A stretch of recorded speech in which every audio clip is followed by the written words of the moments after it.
Popcorn World.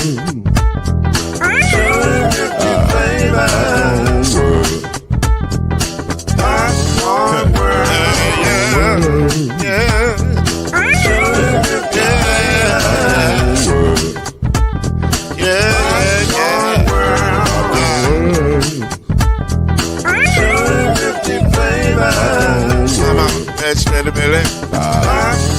World. Can I make you groove now? Yes, I can. So you can get this groove in the back of a can. I can make it rhyme and groove and the holes in your hand. Popcorn World. 250 flavors gonna make you smile. 250 flavors gonna make you smile. 250 flavors gonna make you smile. I said popcorn make you smile. Ah. Popcorn World. Popcorn World. Popcorn World. It's a popcorn world. It's a popcorn world.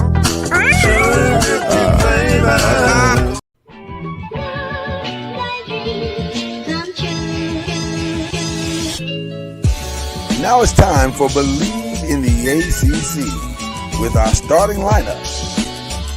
From Florida State, number 17, Charlie Ward. From Morehead State University, number 50, Lloyd Span. And from Murray State University, number 2, Kendrick Haskett. Get ready for the best sports show about the ACC in all the land. Believe in the ACC starts now.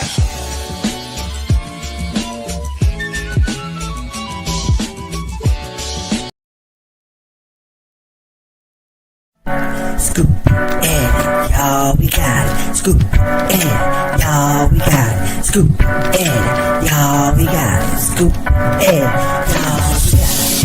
Scoop, and y'all, we got it. Scoop, and y'all, we got it.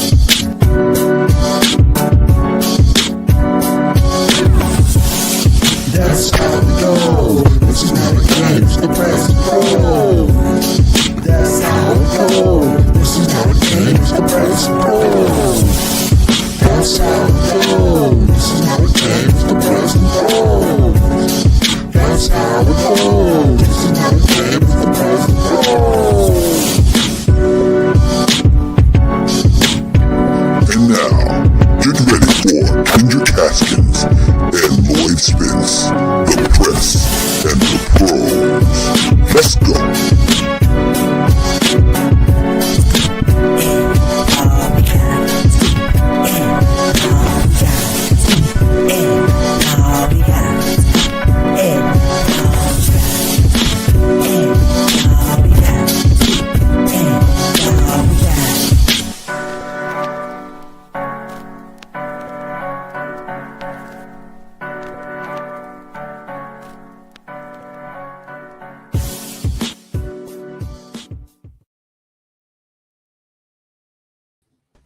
Oh, there he is. You make that ugly face, that stank face. Yeah. Oh, we got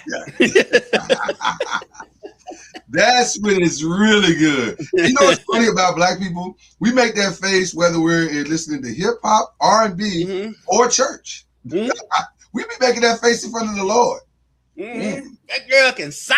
Woo, she can sing. Woo, why you preaching? I don't know if you're supposed to make a stank face to the preacher, but it works. Sing your song. Sing your song, baby. Why did you challenge your 85-year-old woman? I don't understand that one. That's crazy right now. You just like, sing your song, baby. Wow. Okay. Listen, we're back. We are back. We are back. And I'm quickly realizing now I shouldn't have worn this white. It's so bright. And I don't know how to tone it down. Because the funny thing, if you look like you got on the makeup from whatchamacallit, the bank robbing movie. Oh, Nemesis. No, not Nemesis. What background? Chris Tucker- Oh, Will- Dead Will- President. Dead President. Dead President. Which, by the way, Yeah. I hate that. I don't like that movie. I know it's sacrilegious in the black community, but I didn't love Dead Presidents. But you look like you got on the Dead President's makeup. I do look like that though. I do look like that. Bank. But listen, I'm gonna be making a lot of hat changes during today's show, so just y'all bear with me. I'm trying to show a little bit of love to the WNBA. I don't know if you can see the Aces logo on the hat. So there you go. Try to show a little love to the Aces. And you know what? I don't even know if the Aces are really my team. I just like the Aces, and I like the logo. The logo's fine. Well, they win. Yeah, they win a lot. They win a lot. By the way, I don't know if you saw ring night for them. The ring was fire.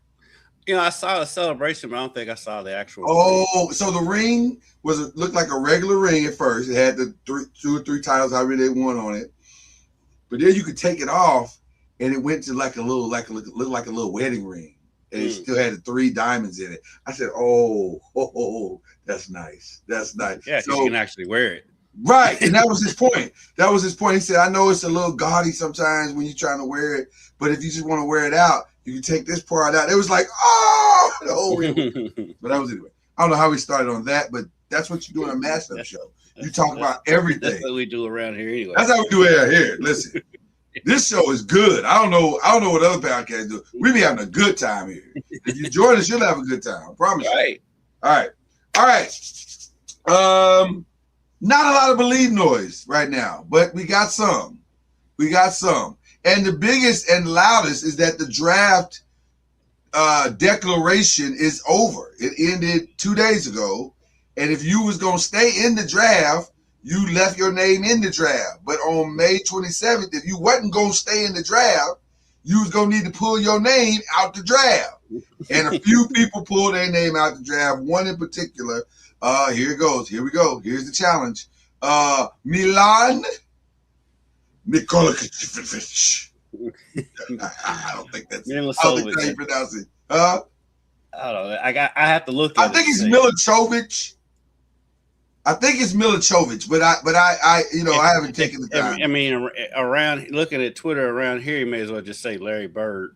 Listen, if you listen to the internet's period, they talk about this guy like he's the second coming. Right. And I'm like, everybody's after him. St. John's, Arizona, Kentucky. It could make or break their season. I'm like, where was this? If he's that good, why is he not going in the first round? Like, what are we talking about right now? Right. There's a reason he's coming back. There is a reason. Now, that's not to say the kid doesn't have talent, but it might not be as magnanimous as it is being taunted to. So the first question that I ask, and as I transition to my first hat, there we go. The Louisville Cardinals are definitely in on the kid. They are. In fact, if you ask the experts, this is a 2-man race between the Louisville Cardinals and the Kentucky Wildcats, with the Arizona Wildcats running a Momcilovic. Milan Momcilovic. Now I gotta say it right because I like that. Momcilovic. That feels like it should be in a rap lyric. Don't make me Momcilovic. Boy, I'll come over there and Momcilovic. You ain't nothing. Wayne Brady gonna have to Momcilovic? It's Wayne Brady gonna have to Momcilovic. I like that. There's a lot of uses for that last name, and now I'll never forget it. Okay. So, where's the line? Where's the line, Kendrick Cassidy? Just say it. Where's the line? All right. So, is he the missing piece? Is he the missing piece for these 3 teams, or the teams that are in the lead for him, if you will? Yeah. I mean, he did lead the country in 3-point shooting last season. I think he was like 43%. So, okay. Yeah. He's a missing piece for anybody because. Rick's teams, St. John's is in the mix. Rick's teams are a bunch of bruisers, so they need somebody who can shoot. Well, apparently they're out. They're out. Yeah, apparently, they're out. Yeah, and so I think it's Kentucky, Arizona, and Louisville. I don't know what else Arizona has right now because they lost a lot off of last year's team. So I don't even know what all they have coming. Did Coy stay in? I don't remember hearing if he stayed in or not. I haven't seen if Pate stayed in or not. I believe he stayed. Okay. And so. Did Pate stay in the draft? Well, listen. Sometimes when you're doing it by vocals, it doesn't Well, help respond well. say his name right. It's Koa. Is it Koa? What did I say? Koi Koi, Pete? like he's a fish. Because it looks like koi. It looks more like koi than koa. It's KOA. How's it look? Yeah, but he stayed in the draft. Okay, so he stayed in. I bet you if you put that pronunciation in front of 17 black people, they say koa. Right, Koa. Not what did I say? You said koi, like koi fish. Oh, that's where I messed up. That's where I messed up. I got it now. I see. I hear it now. I didn't hear it before. I hear it now. And for the record, going on how black people are going to pronounce something is not yours. That's not right. We can't use that. I agree. We can't use that because we will jack up a name for you. Let me just tell you, we will jack up a name for you. But that's the fun of being black. That's part of it. Yeah. That's why we nickname you. Yep. We ain't got time to be trying to memorize all your syllables. Especially doing names these days. Exactly. He's making up. I think he can make a good team better. I don't know if he can make a decent team great. Yeah, I think he can make a good team great, but he can't make an average team great. You have to have pieces around him. And I think, I don't know, like I said, I don't know what all Arizona has on their roster, but I do think Kentucky and Louisville both have the pieces around to make him that final piece. I think the knock on him is he can't really create his own shot. No, he's catch and shoot. Yeah. So with the way that both of them are set up, he's going to get catch and shoot opportunities. So they've got guards that can penetrate, and they've got bigs, and so Moreno coming back was big for Kentucky. That was big. Yeah, that was big. And so you're going to have to double off on some of these guys, and that's going to create open shots for him. And so I do think he can be a great piece for both of those teams. And I said that game just got really good. December 12th. Yeah, that game just got really good. Like at first it was going to be like, but now with Moreno coming back, and if they're able to get Milan, it becomes really, really good. But if not, then it's like, it's still gonna be a good game. It'll be a good game. I just don't think the outcome will be what Kentucky fans want, which means you got to listen to Kentucky fans moan and complain, and you know what the word becomes for moan. They complain about Mark Pope, who, by the way, is actually not doing a bad job. No, he's just working in a system that none of us have worked in before. Listen, Kentucky fans, if you really want to understand how good your coach is doing, check the temperature of the entire country. It's not going great for a lot of teams.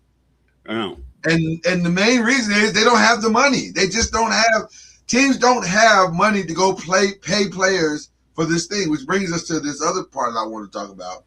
You saw the bill that was introduced in legislation, which, by the way, I think is going to go dead in the water like pretty quickly.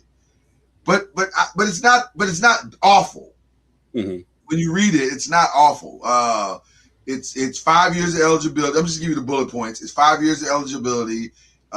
You maintain the transfer waiver thing if your coach leaves. That stays in context. Coaches have to stay, or I think there's a penalty or something kind of. I think they can't leave during the season, but they have, and there's some kind of configuration of compensation or something that has to take place. So there's some good things in it. Yeah, you get one transfer without penalty. Yeah, but there's only one transfer without penalty. Yeah. But if the coach leaves, that doesn't count against that. That doesn't count against that. Yeah. So there's some good things in it. I didn't get into the weeds on it because it's 62 pages and I don't have that type of time. Right. But I think what usually happens and why these things pass or don't pass is because last time they introduced the bill, the Black Caucus walked immediately away and was like, we're not voting for not only is this not going to make it to the floor, we're not going to vote for this, but it's not even going to make it to the floor. And so, and I think it was wrapped around the Black Caucus walked away because of the compensation issues, which could be the same thing that happens with this. Like, I think nobody has a problem paying players. I think what we have a problem with is the structure of it all, which, by the way, that was another thing that's in the bill. Apparently, there's a pooling type thing that you can do for your conference and allows you to bid certain deals or whatever. Yeah, I saw there was something in there. Basically, not quite a salary cap, but kind of a salary cap. I think there is some like a limit on the spending. Right, there's a limit on, or you either the limit is set or you set, your conference sets the limit or something like that. So basically, it's a salary cap, but it's not 100% sure if that will help at all, because that just means the max kids are going to get the max salaries. Like, what are we talking about? Yeah, but it does level it off, because the max kids are going to get the max, but regardless. Right. But I do think it opens up the playing field a little bit for not the 5-star but the 4-star. Well, I was going to say the bill helps. Well, I don't know if it helps high school kids. I think or not. I don't know because it does, because of the transfer portal part of it. Right. That's where the balance part comes in. Yeah. Because I'm arguing with people all the time when they B&M about kids getting paid in NIL. I'm like, NIL is not the problem. It's not the problem. The problem is transfer portal. Yes, these kids can just go willy-nilly. You got kids going to 4 schools in 4 years, and there's no accountability to what they made from the last school going to the next school. Right. And that's why you get a lot of tampering, and you get a lot of people reaching out to these kids while they're still at school, because they can just leave. Look you, old man.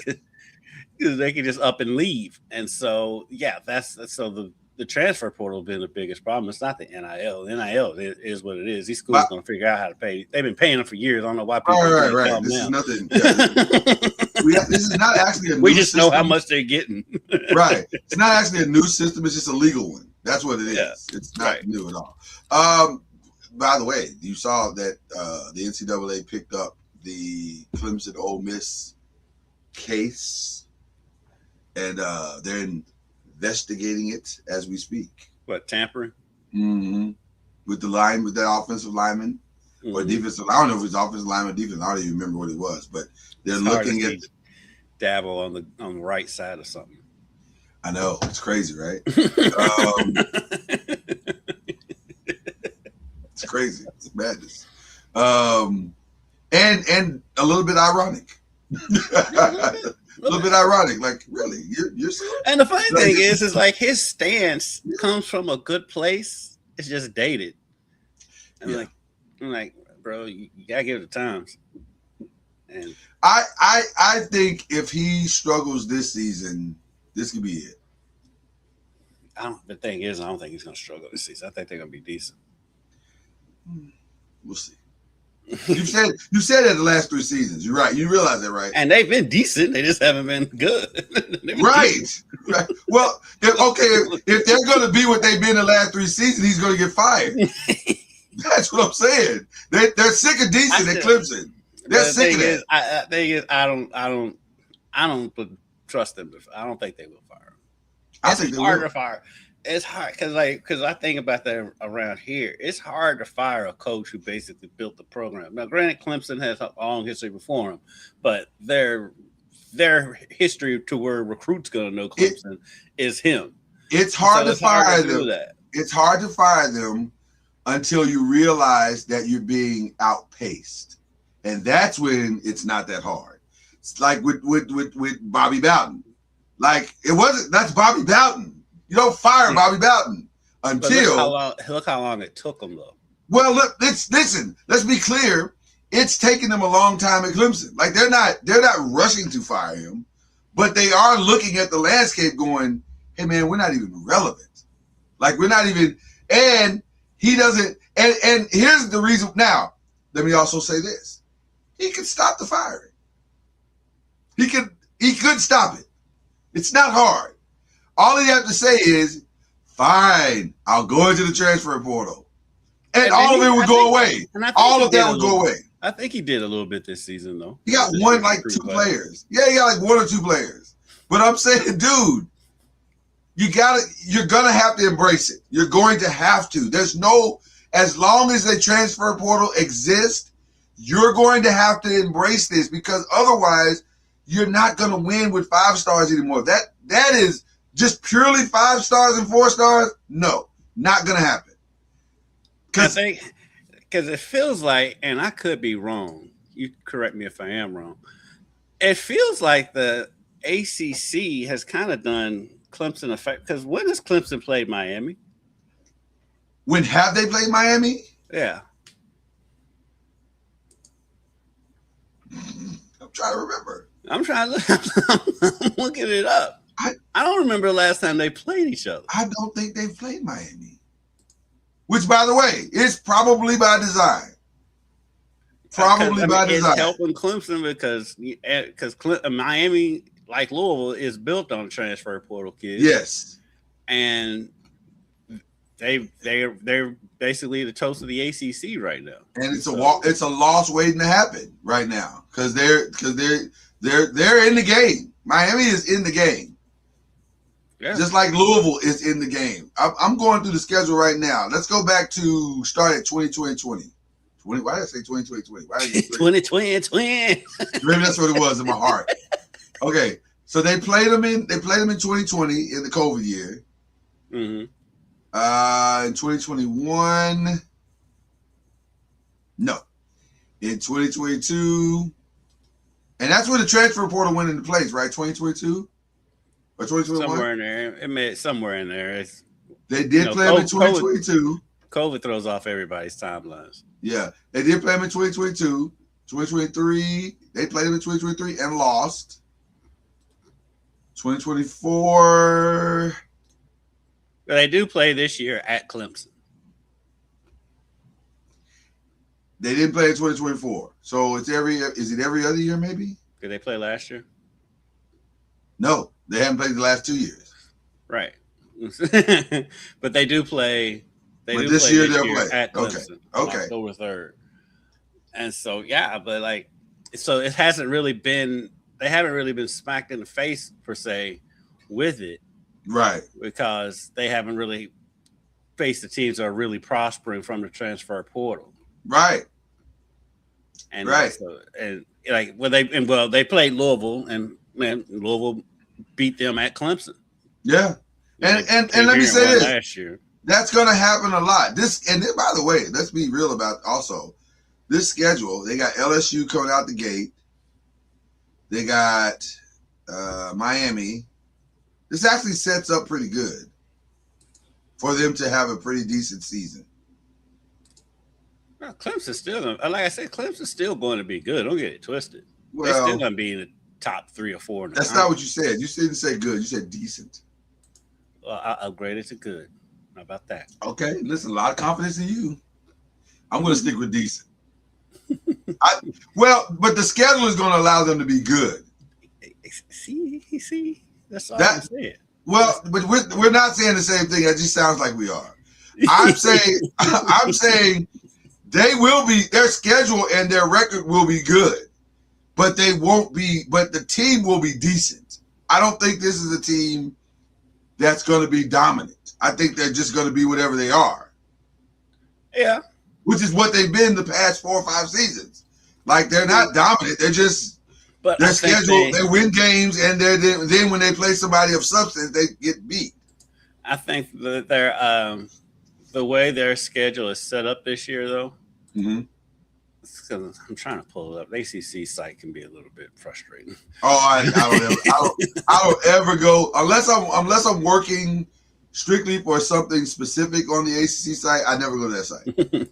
So at LSU opening game, they're not going to win that in Lane Kiffin's No, so they're definitely not going to win that. Georgia Southern at home, yeah. Should win. Carolina at home, most likely. Should win. Yeah, I'm gonna let's give them that win. That's because it's at home. It's their first real home game because I'm not counting Georgia Southern as a home game. Right. At Cal, it's a 10:30 at night game. Don't love that. Don't love that because Cal's supposed to be decent this year, aren't they? Yeah, I think so. I think they've retained a lot of their players and they have something to say. The South got something to say, or the West got something to say. Berkeley. So let's say that's a loss. Okay. So where we at? 0-1, 2-1, No, 2-2. we're 2-2 now. Miami's a loss. Miami's a loss. 2-3. Yes. Charleston Southern 3-3. Yes. Virginia Tech at home. Old boys first season at Virginia Tech. You're gonna be ready. It's homecoming. I'm gonna give that to Clemson. And I think he's done some good portal work. He's done a lot of good portal work. This is one of those games to keep an eye on as far as the transfer portal being right in Clemson's backyard. Yeah. No issue with that. I'll give them that win just because it's homecoming and it's at home. 4-3. At Florida. I'm going to disagree with that one. I think that's hit. Hold on, and I want to disagree with fact and not fodder. Mm-hmm. But if I'm by October 24th, will that be James Franklin's biggest game to date?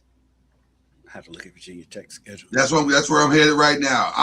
I would imagine that's his biggest game. Yes. So yes, because VMI, Old Dominion, Maryland, Boston College, Pittsburgh, California, Georgia Tech, good games, but not the statement game. He's got October 24th. There's 3 games he's got on his schedule that are circled. Clemson on the 24th, Miami on the 21st, and Virginia on the 28th. Because those might be the games that put him in the ACC championship or not. Okay. Here's the thing, bro. Okay. What's James Franklin known for? Man, that joker will stumble through a big game like a man walking through glass. That's why I'm gonna give Clemson the win. No, and I respect that part of what you're arguing. I just think though, who is he stumbling against? That's the other part of this. There's only 2 teams that he couldn't beat. Ohio State, Michigan. They're not in this conference. I'm just saying. I think he does not view. He doesn't have in year 1 of Virginia Tech though. He doesn't have the level of player he had at Penn State. He may not need it. I'm going to get Clemson to win at home. Listen, to win at home. So in your expectation, that puts Clemson at what number? So right now, let me go back. For me, it puts him in a different number. So I think that puts him at 4-3. So see, 0-1, 1-1, 2-1, 2-2, 2-2, 2-3, 3-2, 4-2. Goddamn. So for you, it puts him at 5-2. For me, it puts him at 4-3. Hold on. Let me go through game by game again. Right. At LSU, 0-1. Georgia Southern, 1-1. Carolina, 2-1. Mm-hmm. At Cal, what did we say? We said that was a loss. Just to the travel. So that's 2-2. 2-2. 2-3 after Miami. 3-3 versus Charleston. So 4-3 after they beat Virginia Tech. And so I'm going the opposite. I'm saying 3-4. Okay.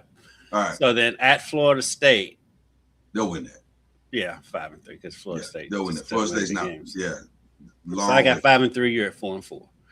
At Syracuse. It all depends if they have the quarterback. If they finally found their quarterback, then that's going to be a hard game. Because Syracuse has played them tough every year. They just don't have a quarterback. And they just can't get over the hump. Yeah. I'm going to go 6-3. Yeah. And you're at 5. Are you going to give them that win? I give them the win. I give them that. 5. Say I'm at 6-3. You're at 5-4. Mm-hmm.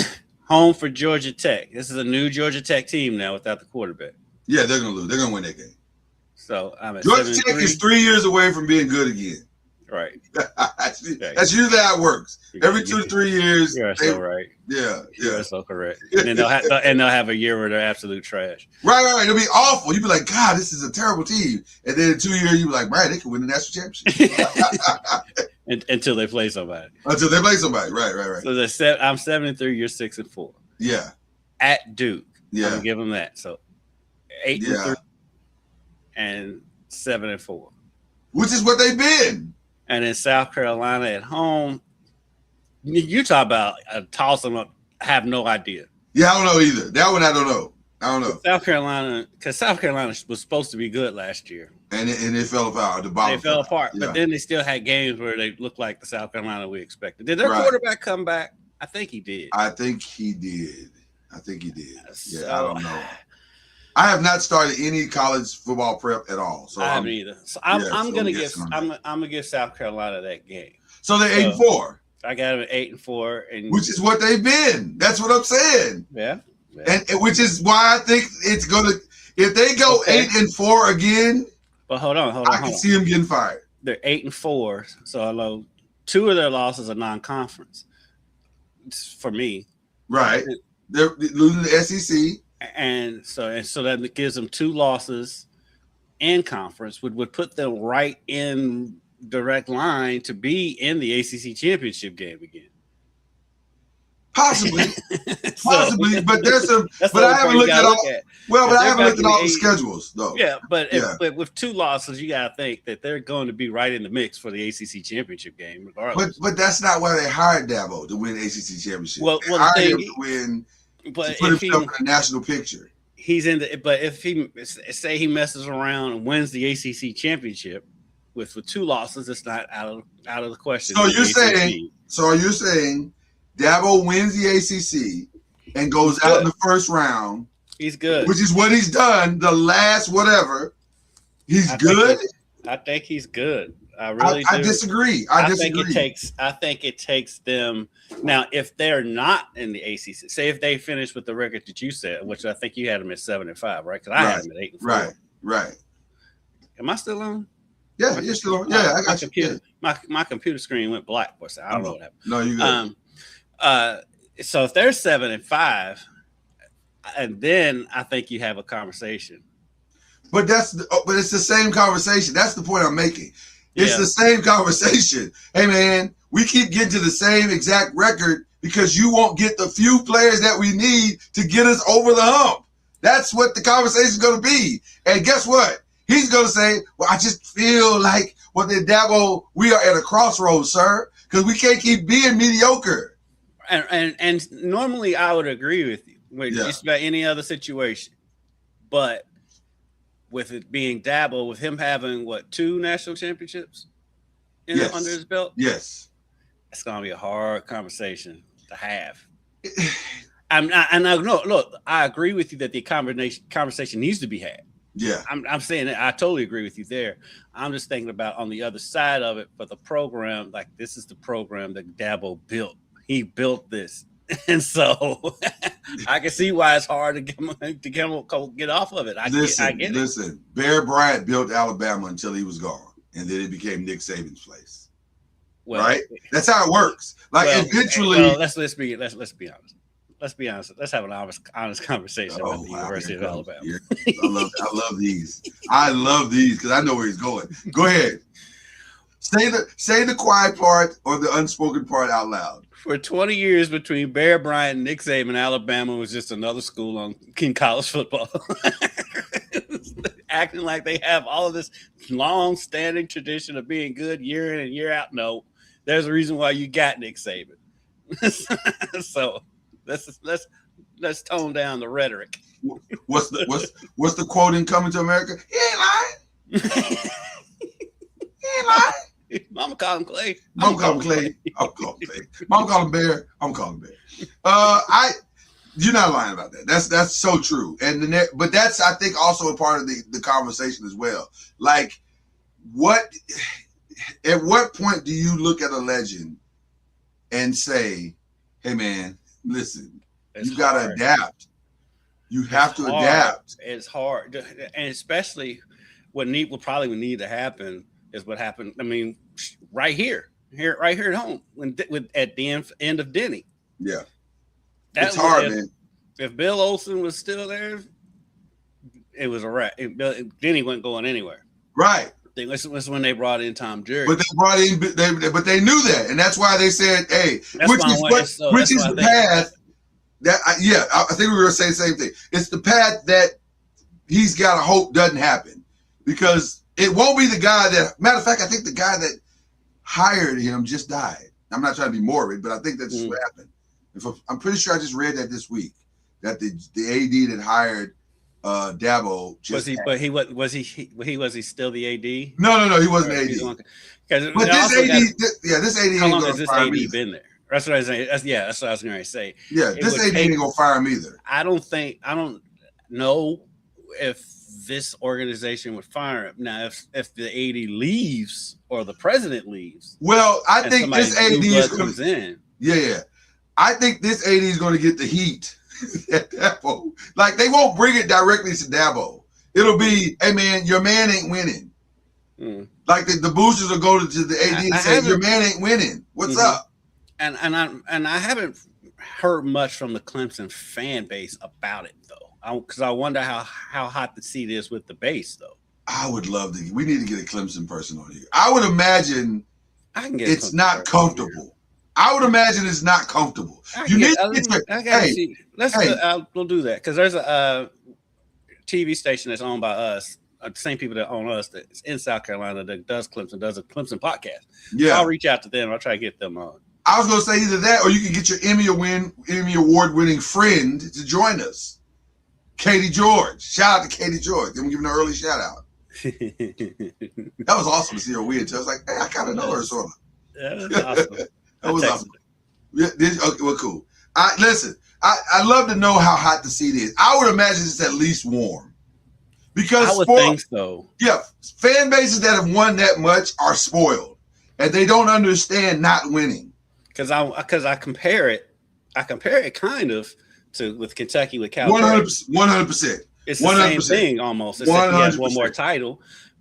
But the cool aspect, because that's one thing about Calipari. You think about it, when we were coming up in high school, how Carolina was the cool school. Well, that about 10-year stretch, Kentucky was the cool school. And so not only did he win a national championship, he made Kentucky again. Right. And it was a brand again. It was a brand. Yeah. So it was hard for them to come up off of them. Yeah. However, the difference, I think, in this situation, though, well, for one, unless Tyson Foods comes and leaves Arkansas and hires Dabo again, because Tyson Foods basically hired Calipari at Arkansas. Right. If they do it again, if they buy them off their hands, that's one thing. But Kentucky, I mean, even then, because like Mitch Barnhart hired Calipari, he didn't really want to hire him in the first place. Right. He hung on to him and wasn't going to let him go after that last season anyways. They got bailed out. Well, because going back to the point we just made, there are blue blood teams that are brands. And if the brand is still strong, you can't have losing seasons, but you can have seasons where you underperform, but the brand is still high, which is what Calipari did. Like, the brand was still the brand, and he's still sending guys to the NBA, which means other guys are going to come. So that helped out tremendously in what they were trying to do. Same thing with Clemson. Listen, if you go look at the draft, Clemson sent a lot of guys to the draft. A lot of guys in the draft this year. If I'm not mistaken, they sent the most in the ACC. I believe they did. Yeah, so the brand is still the brand, sort of, but it's kind of going like this right now. Like, the brand and the winning is kind of like, okay, something's wrong. And it's the transfer portal. It's very simple to see what the problem is. Again, all of this whole conversation can go away with him saying one season, if after this season he ends up with the 7-4 or 8-5 record, if he says, hey, you know what? That's on me. I do think part of it too, and I know this is going to make you happy. Klubnik didn't prove to be what Klubnik was supposed to be. That doesn't make me happy. It does make you happy. It doesn't. I don't want to see a guy fail, but also I knew he was going to fail. But not happy at all. I'm not happy about it. Well, because the reality is, I'm not saying you're happy about him failing. You're happy about the take. Well, because it wasn't hard. It wasn't as hard as people were trying to make it out to be. Like, everybody was talking about how good he was. I'm like, what film are y'all watching? This kid can't throw. He can't make the throws. None of them. Like, now his run game is solid. So if you want to turn him into a tight end or a wide receiver, be my guest. But he's not efficient enough to be a starting NFL quarterback. He's just not. And a lot of times that's my problem, because I evaluate a lot of times, because I guess my writing started in the pro level, not in the college level, then I'm always looking at talent through NFL eyes. And I shouldn't sometimes. I should take some off and be like, he's a great college quarterback. But I don't. So, I'm a creature of what I am. So, but I and by the way, I don't know how I haven't heard how they replaced him either. Because their backup was not good last year. Well, you know what? He had one good game, and then they got film on him. Right. At the same time, though, last year, their offensive line was not. It wasn't as good as it has always been. That is correct. So, and I'm sure Dabo has done something. Well, I don't know. They haven't been the same since old boy left for Oklahoma either. Also true, Brent Venables. You're 100% correct on that as well. By the way, I'm hearing a lot of good stuff. I'm hearing a lot of good stuff out of Oklahoma, bro. If he can develop any kind of offense. Well, he had one. Listen, they were starting to kind of pull it together last year, and then old boy hurt his hand. Yeah, hurt. Yeah. They had him as the Heisman front runner. Even he was, see that. And legitimately, because he was balling. He was legitimately balling, but I don't think he was ever healthy the entire rest of that season. He couldn't grip it. He couldn't rip it like he wanted to. But they're saying, I'm hearing a lot of stuff out of the camp saying that he's back to being what he was. And if he is, then they're going to be really, really good. They're going to be sneaky good. As bad as ACC's website is, Clemson's isn't much better. Why just go to ESPN? You're making this hard for no reason. While you are correct.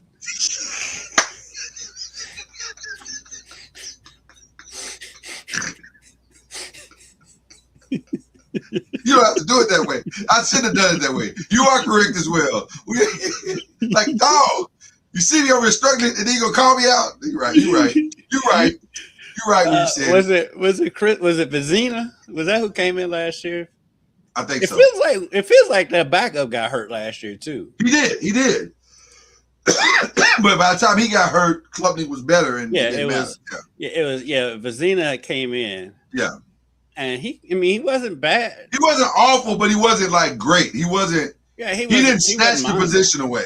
He wasn't mine. He completed 63% of his passes, had 4 touchdowns and 1 pick. Now he was sacked 4 times. Yeah. But so at the same time, Klubnik was sacked 17 times. Oh my God! It was a nightmare. The offensive line was a huge problem last year. Yeah, he was running for his life all season. They didn't even have a 1,000-yard rusher last year. No, because you didn't have. There was no. Where was there? There were no lanes to run through. Wow, they didn't have a 1,000-yard rusher or receiver last year. There was the offensive line could not hold up long enough to do anything. So I'm not blaming Klubnik completely, but I will. But when you go watch the film, which I did, the time that he did have. But again, I guess it's kind of 6 on one hand, half a dozen on the other. Because the time he did have, I think he was so shook from running for his life the rest of the game, it was in his head. So it just didn't produce a lot of results. And by the way, I do think if he gets, where is he in? Because did somebody? He's at the Jets, right? Isn't he with the Jets? Well, then it's not going to get any Klubnik and the Jets. Dun, dun, dun, There's something fundamentally wrong with us, and I appreciate it. Yes, he is the backup to Geno Smith. Which, by the way, if he comes in and adapts and learns in a year, he could have this job. Maybe, I don't know. We'll see. They have a couple backups, though. He might be a couple. There is talent there with Klubnik. I don't want to act like there's no talent. Yeah. There is talent. That was the point I was trying to get to. That I think he can, if he gets with a team that has a decent offensive line, which he's not, then this is not the answer to his problems. He's behind Bailey Zappi. I mean, he could get the second string because it's Geno, then it's Bailey Zappi and Brady Cook. Well, on ESPN, he's listed as number 2. Yeah. So, and he'll get a shot if they made some adjustments to the offensive line. I didn't realize they had Colin Lacey. Yeah, he's there now. Yeah, Colin went there. Yeah, he was a late pick. Yeah. And by the way, I think Colin's for sure going to make that team. If nothing else, he'll be the punt returner. Yeah, he's the only reason why he fails because of his injuries. Right. Colin is a steal. He is a game breaker. And then 100%. I didn't know they got Jarvis Brownlee too. Yep. They did. Yeah. The Jets low key had a good draft. Well, Brownlee was he's been in the league. He was with I thought he was with the Saints. Yeah, I was just commenting on the draft. But yeah. But yeah. Okay, so gut feeling on Milan. I think he's going to go to Kentucky. I think it's either going to be Kentucky or Arizona. I think because one, they have the most money to offer. Yeah, so it's going to come down to money. You think it's going to come down to money? Well, I don't think it necessarily comes down to money. Because he says he wants to go to a contender, and so I think Kentucky. Just from what I know that Kentucky has, they're more of a contender than Arizona. I think if it's truly about being with a contender, I think it comes down. There's a two-man race. It should be a two-man race. Louisville, right? But I'm hearing more and more Kentucky than anybody. But at the same time, a lot of the sources I'm hearing from that are Kentucky sources, and so right. So there may be a bias or whatever. And like it cracks me up when people are like, "Oh, there's a front runner." It's not a political race. It's like this dude just decides one day. Right. It's not that difficult in concept. Yeah, there's not front runners and all that stuff. It's just whatever this dude decides. I typically only listen to On 3, and there's a couple of guys that are trusted reporters. They can be wrong as well. Yeah, they can be Kentucky leaning too sometimes too. But there's a couple of guys that are connected to On 3 that I've grown to trust their thought. If they say it, then it's probably. Believe it or not, it's a guy within KSR that I trust too. Jack Pilgrim. He's pretty. Yes, good. I know Jack. Yeah. He's pretty good with this stuff. And so he is extremely Kentucky, but he's usually right about whatever he says. So. Yeah. I think it's probably the one or the other.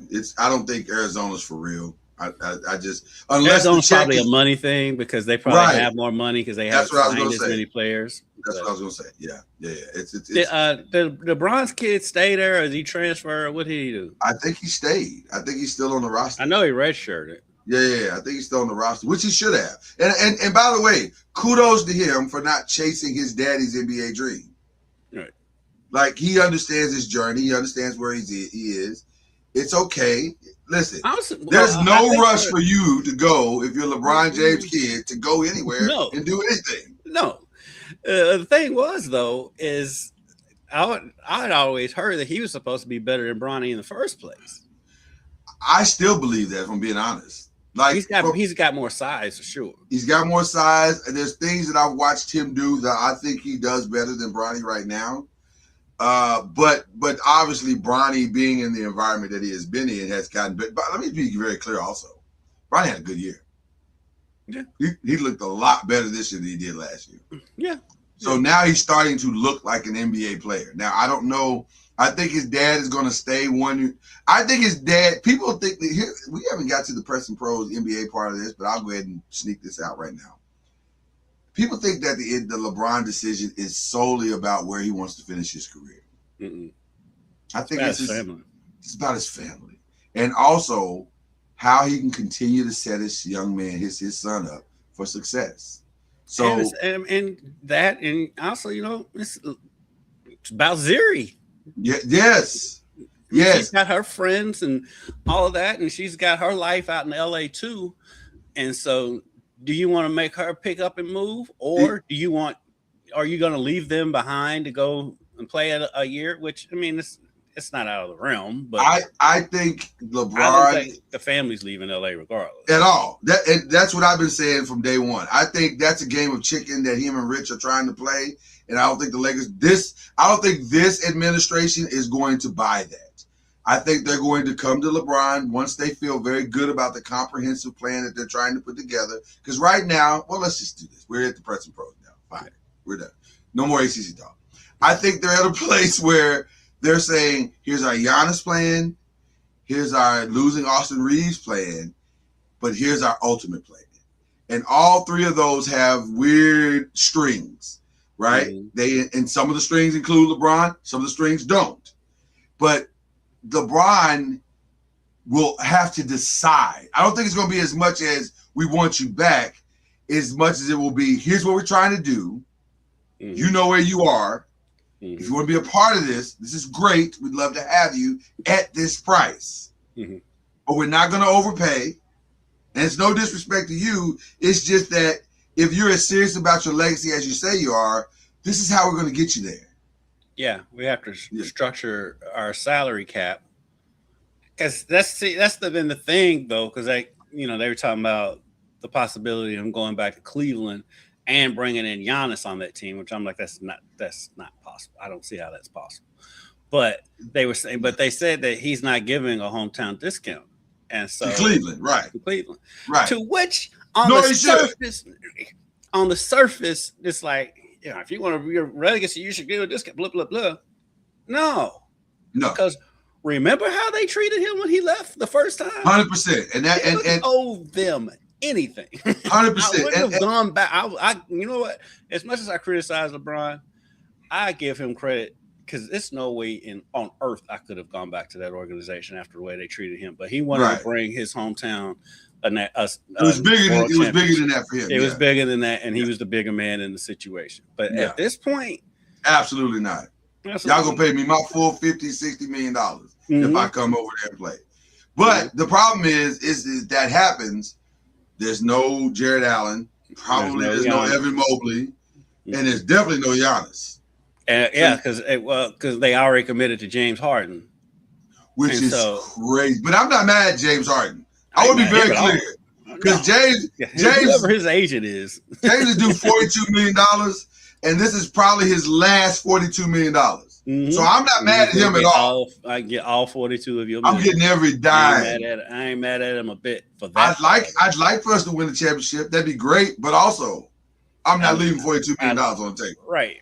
And they was the ones who did that. That's just not his fault. Right. They thought they had a guy who could help them get over the hump. Maybe he can, maybe he can't. I don't think he can. There's no indication that he can. But I get it. I definitely get it. Because and then watching them on the court together, I just don't see how that works anyway. Just because of the style of play between James and Donovan. Let's talk about that right now. So since we're at the Eastern Conference, the Eastern Conference has been decided. It's orange and blue skies. Charlie Ward is over the moon. If you look at our group text, he's a very happy man. Very happy man. Thrilled. And he's thrilled today because his other team looks like they could pull it off as well. We'll get into that in a minute. But let's talk about Cleveland first, since we're already there. The shocking part about that series for me was that they ultimately quit the last two games. I didn't expect that. Now, some people are going to criticize James Harden and how inefficient he was. But there's another criticism, and I hate to do this because I love him. But you got to also lay some criticism at Donovan's feet. And here's why. And you say, I know people saying, yeah, but he had 31 points in the last game. He did. But who else had points? That's the problem. Donovan can score whenever he wants to. He has done that in Utah. He's done that here. He is a bucket. But there's something, but Wembanyama said something after game 5 that is critical to where Donovan Mitchell is. I have to figure out how I can make these guys better. And that's the part of leadership that Donovan has not quite grabbed hold of. He doesn't understand it's not just enough for you to put your numbers up. You got to figure out how to put so much pressure on a defense that these guys are shooting open shots and they feel like they can make those shots. And it's a respectful criticism. I can listen to that, Chris. I can agree with that. Yeah. But to play devil's advocate and push back on the other side, though. Look at his teammates. Mobley, I agree. Mobley, you don't know what you're getting night in and night out. 100%. He may not be the answer. Yeah, because I wonder about him mentally. and confidence wise, because like you look at his face, I mean, his body language is awful sometimes. It is. It's really bad. And Jared Allen is kind of like that too. And so Jared Allen, I give Jared Allen a little bit of a pass because he's not really an offensive player. Right. He gets his points from putbacks. So he's a rim runner. So I don't put as much of it on him. But like Mobley, well, hold on with the Jared Allen thing, because I'm gonna speak from. I'm not a president. I'm just a lowly member of the Big Man Alliance. But I'll say this: he still got to do his job, and that's the problem with Jared Allen. And I agree with Charles Barkley. From a talent perspective, Jared Allen should be getting way more points than he gets. He should accidentally get 10 and 10.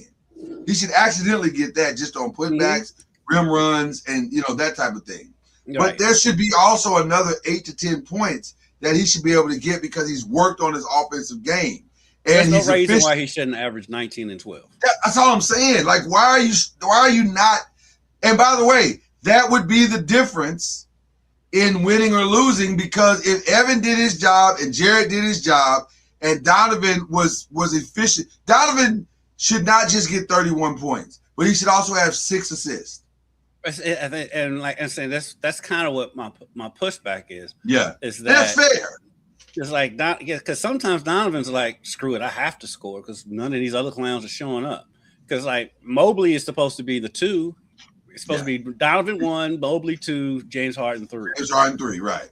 Well, when your number 2 doesn't show up and playoff James Harden is a train wreck. Number 3 is non-existent. Right. So then Jared Allen, who's not supposed to be a go-to guy in the first place, he's a rim runner and a putback guy. What else are you going to do? I don't disagree with that at all. Because I think talent-wise, Mobley is as good as any big in the league. He is talent-wise. I think he can be. Yeah, I agree. But something is wrong. I agree with you. And he's not a number 2. He is a third option, I think. And it is Mobley is a third option Mobley is a third option on a team, on a good team. It's probably a championship caliber team. Think Mobley as a third option with the Celtics. There'd be a whole different team. Yeah, right. Be a whole different team. Right, but as a number 2 option, I don't know. He's a Timu Julius Randle.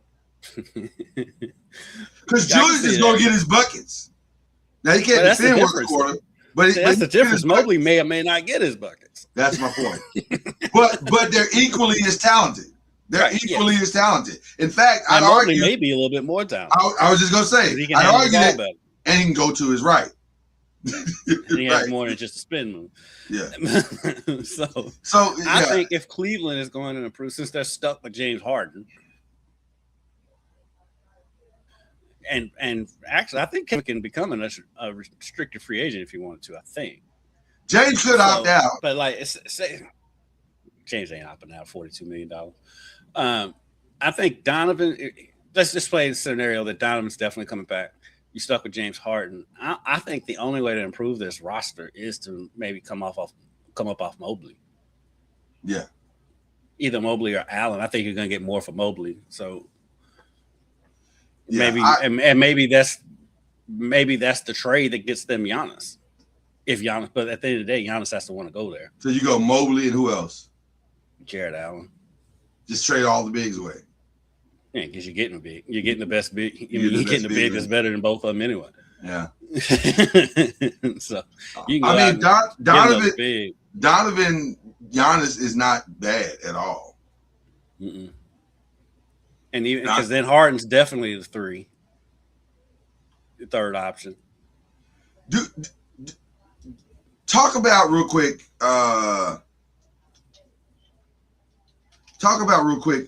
What you thought about the Knicks, man. It's fun. It's so fun. It's fun to watch Madison Square Garden when the Knicks are relevant. To me, it's still funnier to watch them when they're losing. But when they're relevant, there's nothing but better to watch on just on television than the atmosphere of Madison Square Garden. No question. And they are playing the best basketball. I mean, statistically, they're playing basketball and playing the best basketball in the history of the league. But right now, I think I think there's a little bit of overhypeness, a little bit with ESPN's coverage, and should they be favored in the NBA final? They're not going to be favored over either one of these two teams, the Spurs or the Thunder. But I do think it's going to be a great series. It's going to be a better series than I had originally anticipated, because I didn't think that anybody in the East was going to be able to compete with the Spurs and the Thunder. But the way Karl Anthony Towns has become more of the focal point of the offense, because they're still hyping it up as all Jalen Brunson's the best player on the team. I love Jalen Brunson. I think he's great, but I do think Cat is probably the number one option, probably is the best player on the team. And so I think he can carry them to a couple of wins, especially in New York. Now, I think their chances are better against the Spurs than they are against the Thunder, because the Spurs have Wemby, but outside of that, guarding Cat, there's not really much there back there who can really defend Cat if Wemby's not in the game. With the Thunder, though, they can come with Hartenstein and with Chet Holmgren. So defending Karl Anthony Towns is a little bit easier, which is the reason why the Thunder, I think they've won like 8 straight games in Madison Square Gardens or something crazy like that. They haven't lost to the Knicks in years. And so that's why I think the Thunder is tougher matchup for the Knicks.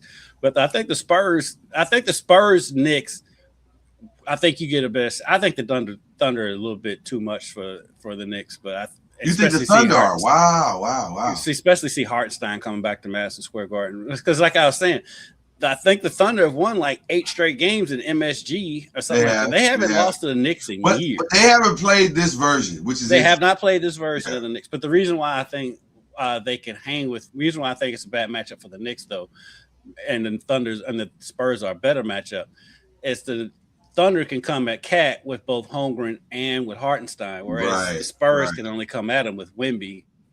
And if Wemby gets any kind of foul trouble, if Wemby, it's you don't have any backup if Wemby can't perform for whatever reason.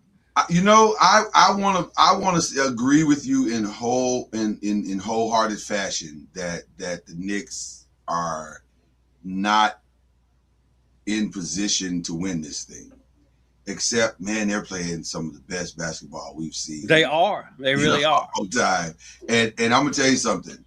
I know Becky Hammond said little people can't win games, but this dude sure seems like he's built to win games. And he's cut from the Isaiah Thomas, Steph Curry mold. He may be that guy. It still cracks me up that they put Steph Curry in this conversation. Steph's almost 6'4". Well,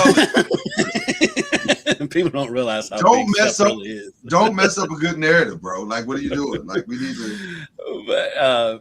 But like I said, Brunson's getting a lot of credit, and he deserves a lot of credit. But it's so weird how much credit he gets when everybody acknowledges that the turnaround came when they put the ball in Cat's hands. And so, 100%. And by the way, he's just keeping up the narrative. And by the way, one to your point that you made earlier, you are 1,000% correct. Pulling Wembanyama away from the basket, which is what you would have to do to nullify Cat, is the cheat code. Mm-hmm. Because if he can't roam the lane, then you've got a fighting chance, right? Yeah, and you got to deal with Cat putting the ball on the deck, which can draw fouls on Wemby. Draw fouls, and then a 2-man game between Brunson and Cat could give Wemby some problems, because he's got to pick his poison. And Bronson is so sneaky good at getting to the basket and seeing angles and getting into the angle and finishing inside. Man. I think that's the most underrated part of his game, is how well he finishes inside. That's one of the underrated aspects of Steph's game. There was a season or two that he led the league in percentage inside the lane, and Jalen Brunson is just as good at finishing in the lane at his size. That's what's so impressive about Jalen Brunson. I give them more than a puncher's chance. I do too. I do too. At first, I didn't. At first, I didn't. I was like, "There's no way," but now, I give him a shot. Now, but at the same time, though, there's nothing funnier than watching the Knicks lose. Well, listen, because the New York fans. I was gonna say we have grown accustomed to New York Knick misery, and New York Knick misery is only rival to Cowboy misery. If I'm being honest, like they're on the same page. They are. You know they are. Come on, stop. Don't do that. You know that they are. You know that they are. Forget your Cowboy fandom. Right. Okay. Right. Forget your Cowboy fandom, right? Listen, I got my own set of problems, right? So I don't want to hear about yours. You definitely do. Right. I want to hear about yours right now. I got my own set of problems. But I think I may root for the Knicks in this one. I may root for the Knicks because I'm very. There's a reason why I can't, and the reason why I can't because I really do like this team. Karl Anthony Towns, I cover. I like Karl. Kentucky. Yeah. As nice as guys. I mean, they're an easy team to root for. I love Jalen Brunson. Jason Hart cracks me up. Yeah. I can just his facial expressions, the crazy stuff he says in press conferences. I love that dude. Covered OG Anunoby. Yeah. The reason I can't root for the Knicks. I've got a buddy, and you see me talking to him. I know who you're talking about. Yes, my buddy Michael Brown. He's a long-suffering Knicks fan. We went to high school together. If the Knicks win, he's also a Steelers fan. So he just likes misery. So he's going to be insufferable if they win, and so I can't have that in my life. Well, let me say this. I need his misery to keep going.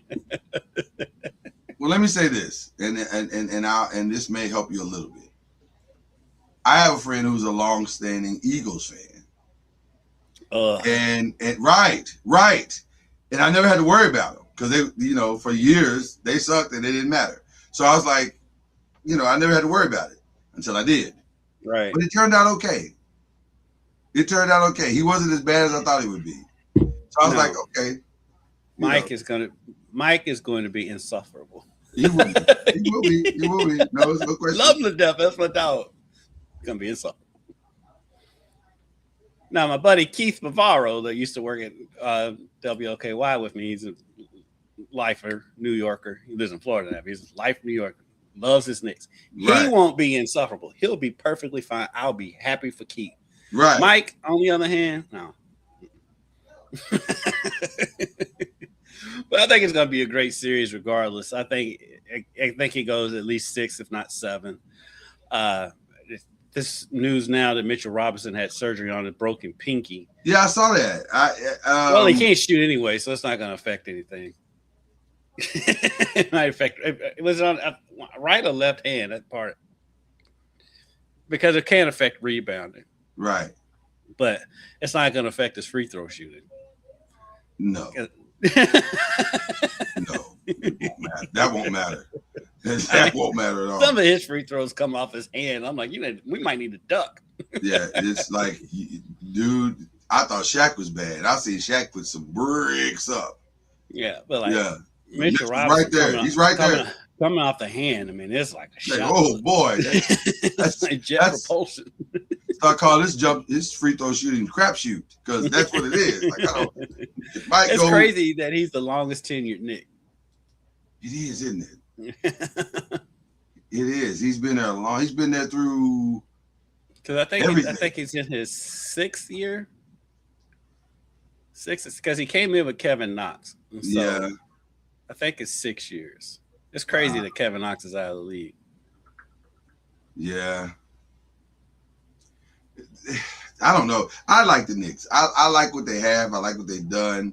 I like that Jalen Brunson has proved everybody wrong.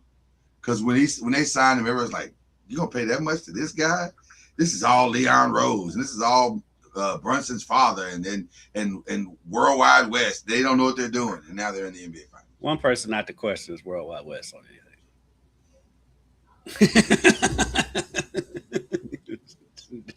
Let's not question what that man does. But Kentucky fans should have spoke up first. Mm-hmm. But then you look at the Mavericks. You had Brunson and Luka. He let both of them walk away. It was somebody else in that mix too. That's the part to me that's more so why Nico should have been fired than anything. Like, not only did you let go of Luka, but when you really look at Nico's tenure, it is very, very clear he didn't know what he was doing. Very, very clear. Like, you've got an old injured Kyrie. You've got you let Luka go, and then you let Jalen Brunson walk for nothing. Those three things alone are enough you should never touch an NBA GM job ever again. But on behalf of the Lakers, appreciate it. Appreciate you, brother. Yeah. Great job. Okay. What are we doing here? I got some other stuff that I want to talk about. Oh, we're going to other stuff. The Western Conference. We got to talk about the Western Conference. It's another example of why playoff coverage always cracks me up. Talk to me. Okay, and Monica McNutt somewhat called it out the other day. I was so proud of her. Yeah. Because after the Thunder beat the Spurs in Game 5, they're on ESPN, Michael Wilbon, all of them. And I love Michael Wilbon, but they're all Wemby's wearing down. They're gonna lose the series because Wemby's wearing down. Blah blah blah. That's all they kept talking about is how tired Wemby is.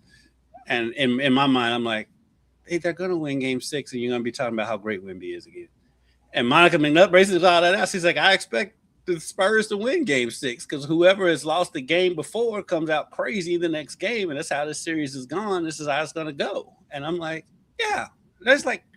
Even they were like, we think the Spurs are going to win Game 6. So I'm like, why are we doing this? Sky is falling. Oh, my gosh, what's wrong with Wim? It was one game, and it was in San Antonio. It was in Oklahoma City, and that's how this series has gone the whole time. And the game is officiated vastly different in Oklahoma City than it is in San Antonio. So can we please, before Game 7, please get Tony Brothers to sign his retirement papers. Like, it's time, bro. Like, oh my God. First of all, he's become a curmudgeon. Like, he's just angry all the time. He's always been angry. Well. It's worse now. It seems like it's worse now than it's ever been. Yeah. And it's time, bro. Like, the NBA has got to do something about, because it's hard as an NBA fan to argue that these games aren't scripted because the officiating is so much different from venue to venue. Yes. The home team gets such a different whistle in every game, and it's like it's hard to defend it. And it's like they've got to do something about this. Game 5, Shea shot 17 free throws. Yeah, that was double. The only person that shot as close to that was Wembanyama, who shot 12. And by the way, he should have shot 17, maybe 20 free throws. But it becomes almost an unwatchable game if you do that. Like last night, at least the game was competitive and it felt balanced. It felt balanced. But like the difference, like you said, Shea only shot 3 free throws last night. And should have. Like, he wasn't very good last night. I mean, if we're being real, Shea's only had a couple of games the whole playoffs. Like a lot of, because he didn't play well against the Lakers. No, he didn't. And so, yeah, how you go from 19 free throws? They had 2 because hold on, that's not right. He had 17 free throws, 16 to 17 free throws in one game, and then 3 for 3 in the next game. Yeah, and it's not like Shea's game is different. Shea plays the same game. He doesn't, because let me see, because that game where he had 17 free throws, he was 2 of 3 from 3. Yeah. In last night's game, he was. Hold on, that's still that game. Give me a second. Mm-hmm. I'm gonna give you a second. I'm gonna give you 3. I'll give you 10. Whatever, how many seconds you need, that's what I'm gonna give. And last night's game, he was 0 of 5 from 3. So it's not like he took that many more threes to not be getting to the line. He still took 18 shots in the game. So obviously he's still going to bed. He's still playing the same game. Why is the free throw differential so much different? Yeah, I don't know. Than it is at home. I'll say this. It doesn't make any sense. Well, I'll say this. One of the things, and shout out to Stephon Castle for defending himself. He said after game 5, if I'm allowed to play the same defense that they're allowed to play, we'll have the series that everybody wants to see, and we'll be able to compete. And so last night they let him play actual defense, and he was able to get up into Shea. He was able to contest. He was able to be a little bit physical, but not too physical to where it was fouling. And guess what? The game reflected it. And all of the games that they've won, if he's allowed to be who he is, Shea isn't, to quote Brian Windhorst, Shea has been in hell. It has not gone well, and I think that's more the reality than what you're talking about, where these games are so egregiously different when they're in OKC and they're getting such favorable whistles. I think it's more what you're seeing in the losses than it is what you're seeing in the wins, and so that's why. So I don't know. So I guess it will all come down to how this game is going to be officiated tomorrow night. If it's officiated the way that it should be officiated, where it's equality on both sides, I don't see how. Because let me tell you something that I also took away from this game. There is a strong Debo-like effect in the heart of Chet Holmgren. He is shook. I've not seen a man so shook, and now he's just shook by everybody. Because last night, Vassell had a block on him and stared him down. Pushed him down. And so I'm saying, dude, you got to tighten up, because your team, y'all not winning without you. And that's no disrespect to Isaiah Hartenstein, but he's a one-trick pony. And so at the same time, Chet can't let that man push him. Well, he lets them push him around. And it's been multiple times when when Wemby bumped him going to the bench and all that stuff, and Chet doesn't say anything. I'm like, man, you gotta stick up for yourself. By the way, did you see that the internet's undefeated, and also Cameron's undefeated. Did you see that at the end of game 5? Because Mason Plumlee got hit with the flagrant one. But did you see that there was video out of Wembanyama going to Mason and Bismarck Biyombo and saying, "You got to foul them"? I was like, oh. First of all, I got to work on your silence game. But also, there's a reason why LeBron does that. Yeah. Pull your jersey up so you won't get seen. But also, we're targeting now. Wemby is what this league needs more than just basketball skills. I love Wemby is a dog. Don't get it twisted. He is. Don't let that smile. Don't let the little French smile fool you. Yeah, and the soft spoken in interviews and stuff. I love the interview. Did you see the interview last night? No. I loved it. Shout out to Lisa Salters who handled it. Not Lisa Salters. I'm sorry, this is not on ABC. Zora Stevens, I think is her name. Shout out to Zora Stevens who handled it very well. But it was like, so what do you guys have to do to win this game? We just got to keep doing what we win game 7. We just got to keep doing the things we did tonight. Thank you. And walked off. I say, we're walking off now. We're walking off on it now. Well, he didn't even talk to reporters after they lost after game 5. But I kind of like Petty Wemby. I'm feeling that a little bit. If he does it, I like it if he doesn't win or lose. If he only does right. I want you to be consistent. Yeah, be consistent. Yeah, be consistent with it. Because if you just do it after you lose, then you just look like a baby. What do you think is going to happen in game 7? I think the Thunder will win. You think the Thunder are going to get the home cooking and it'll be over? I didn't say that. I just say thing on. I do think right now that they're just a tick better than the Spurs, just a tick. And so by saying that, that's why I think this. I mean, I'm not ruling the Spurs out, but I think the Thunder, especially if Jalen Williams is completely healthy, he's not. But if he's healthy enough to play, is what I mean. He'll play. He played last night. And he wasn't good. I know. At this point, if I'm the Thunder, I think I may just set him down for the season. But I think at home, the Thunder can get that win. I think the Thunder win the game. I think that if the Wembanyama that showed up in game 1, who came solely for the purpose of kill, that's it. I'm just going to kill you guys. You can't stop me. There's nothing you can do. I don't care about the minutes. I'm going to give you everything I got for the. And by the way, it makes sense that he would, because guess what? Tomorrow's the 30th. The series the finals doesn't start to June 3rd. So that's enough rest for a 22-year-old. Yeah. That's plenty of rest for a 22-year-old. Mm-hmm. I think if he says, Coach, I'm playing, and he comes out aggressive with intent, with, like the Warriors used to say all the time, with force, I don't see a path for the Thunder beating him. I just don't. Because when he's forceful, when he is himself, they don't have any answers. And by the way, what it also does is that it gives everybody else permission to do it as well. Because that means Stephon Castle's going to be forceful.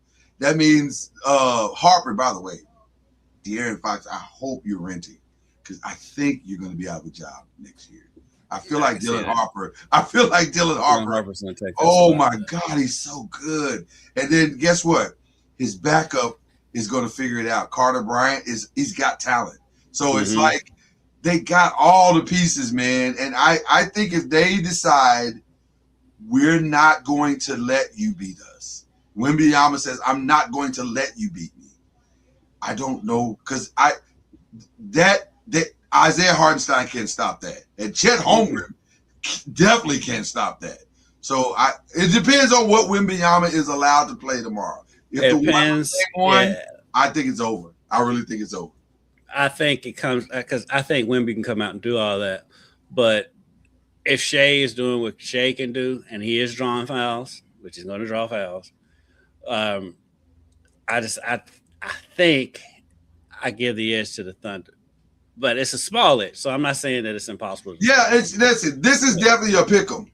We're not, no hyperbole here. This is a pick 'em. Right. Yeah, but, really truly, I'm going with the Thunder because they're at home. If this game was in San Antonio, I'd pick the Spurs. 100%. And I totally understand that.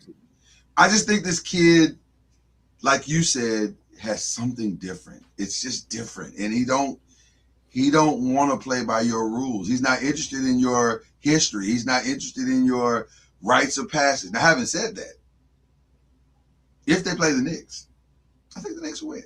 because while you can have that thought process, there is a rite of passage. Yeah, and like I said, I think the Spurs are a better matchup for the Knicks. Which is the reason why the 100%. Knicks, I think they either split or the Knicks may have won both games. I think they split. It was 1-1. Yeah, it was 1-1. So I agree with you. I give the Knicks a better chance against the Spurs. I love a game 7. Oh my God, I love a game 7 when it lives up to it. Because sometimes game 7. Sometimes it doesn't. You're right. But boy, when it lives up to it, it's legendary. Like I still get chills about the Portland Lakers game 7. That was one of the best and greatest game 7s of all time. Yeah. Even though for Laker fans, we were dying. It was like that third quarter was brutal. They went up 15. We were like, man, I can't believe this. We're really gonna lose to these guys at home. And then it was like, nah, we're not. It worked out really well. So yeah, game 7 tomorrow night should be a good time. We had any more NBA news? Is there anything? I'm sad to see what's happening to Terry Rozier. That is, man, you gotta call your friends and what's the latest on it?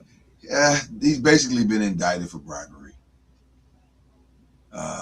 They're going to charge him with bribery, and did he try to bribe somebody? Well, it's a combination of bribery /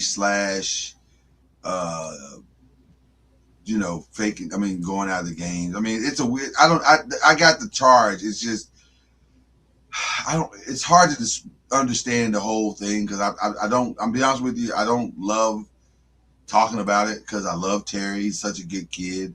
I was there covering when you were, and I hate that this is even happening to him. But also, he agreed. The federal prosecutors alleged that Terry Rozier agreed to a $100,000 bribe in order to manipulate his performance in an NBA game as part of a gambling scheme, and filed 2 new charges against him on Thursday. Yeah. So I hated for him too. He was one of my favorite kids to cover when he was at U of L. He was always funny. He was always good to the media. He was always nice to us. I used to pick on him because he played volleyball when he was a kid, and I just called him Coach Kira all the time. And he was always like, "Man, why you always pick on me about volleyball?" I was like, because it's just you don't usually hear about kids from Akron, Ohio, playing volleyball." So, but yeah, it's tough to see. Hopefully that he's exonerated. I hope he is. I hope they don't that he didn't do it, but it's not looking good. It's not looking good. Yeah, it's not looking good. But just pray for the kid, man. Pray for him and Chauncey, and it's a rough situation. It is annoying that you're only hearing about young black men involved in the situation, but you're not hearing any names of the mafia people who are involved. Right. This is not just but that's where the sensationalized media takes over. Like, again, man, unfortunately, our business has become more hot take than it has become actual journalism. And that's sad. But it's reality. So, but we won't be doing that here. Like somebody asked me this week, they said, you don't talk about like certain things like the Mike Vrabel Rossini thing, stuff like that. Why don't you talk more about that? And I'm a jokester, so the joke is always going to be there. And I'm probably going to make the joke about it. But at the same time, man, that man and that woman have kids. There are kids involved in this. There are families that are suffering through this. This is not a small situation, and it's really, really messy. And by the way, it happens all the time. It's only sexy because it's the head coach. Right. It's only sexy because it's the head coach of the Patriots and they got caught. And so, but it happens all the time. And it's not, that's just not the kind of podcast I've ever wanted. I'm not interested. And like, I don't get into people's personal business. That's not like that. Yeah, not like that. Yeah, I like to keep it on the field and on the court. The only time I want to talk about it is when it affects what's going on the basketball court, then or on the football court. Then all of a sudden, why are you grinning? You just started grinning. Yes, I got an email. It was funny. I'll tell you about it in a minute. Okay, I can't wait. I love the emails. All right, but it was amazing grin. That's why I brought it up.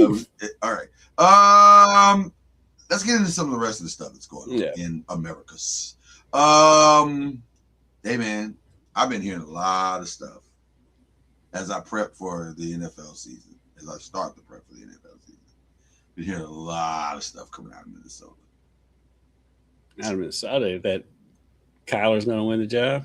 I don't even think he's going to win it. I think it's a done deal. I don't think JJ has a prayer. I thought that when the moment they signed him. I don't think he has a prayer. Excuse my language, but I don't think he has a prayer in hell. I just like he could ask the devil, but I think that even the devil's going to reject it. Like it's not good, man. Because here's the problem. Justin loves him. I'm hearing Justin loves him. Jordan loves him.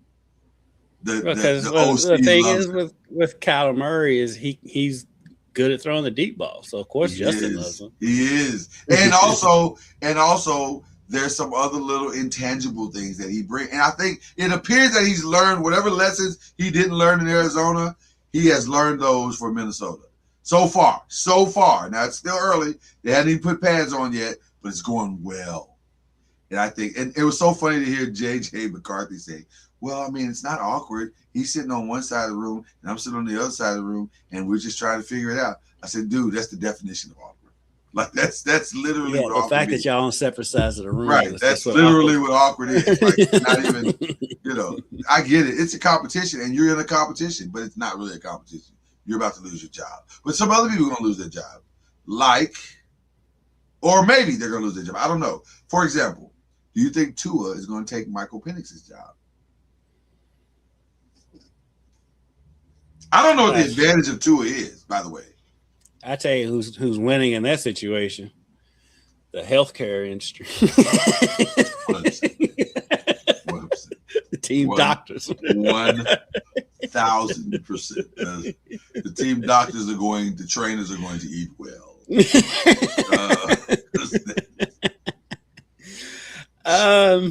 Get your blue tents ready because they are going to need them. They should put their names on them at this point. I think health. If let's say they're both healthy for 2 or 3 games. If they're both healthy, this is a great situation.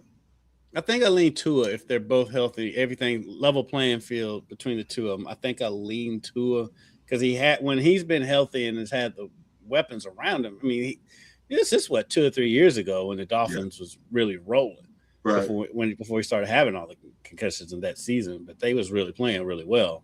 And so if just saying level playing field, both of them coming in healthy, I think I lean Tua.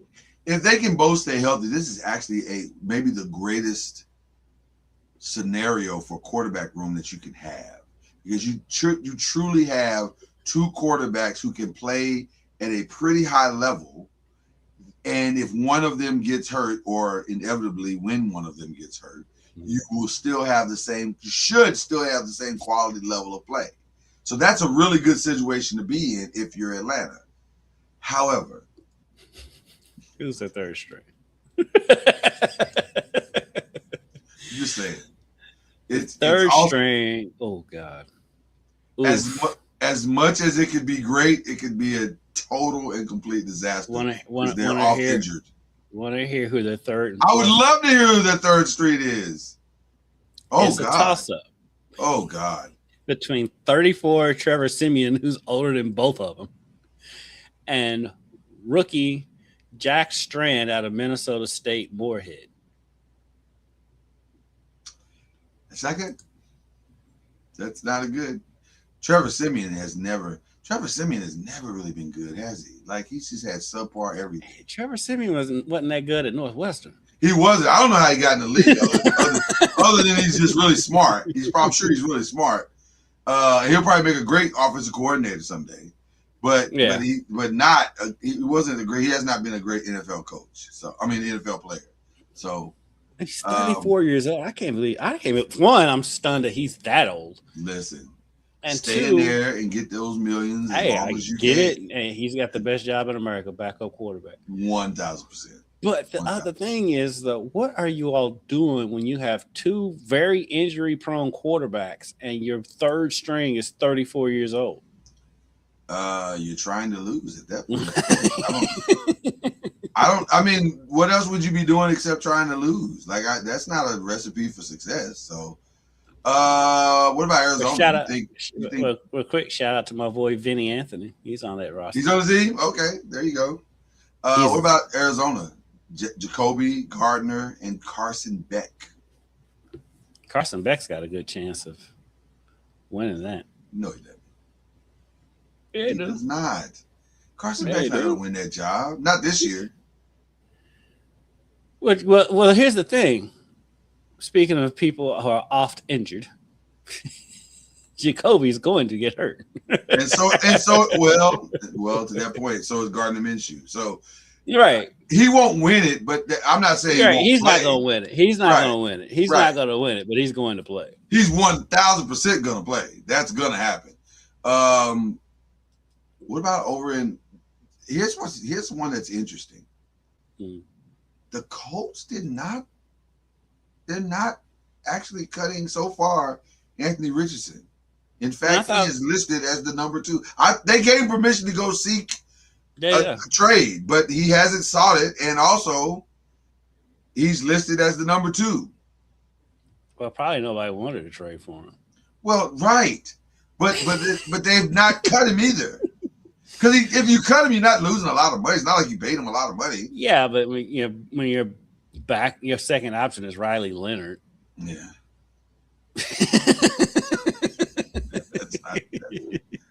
And there still could be a trade before the season starts. Listen, with all due respect, and this is going to sound like hate because of what I've been traumatized with.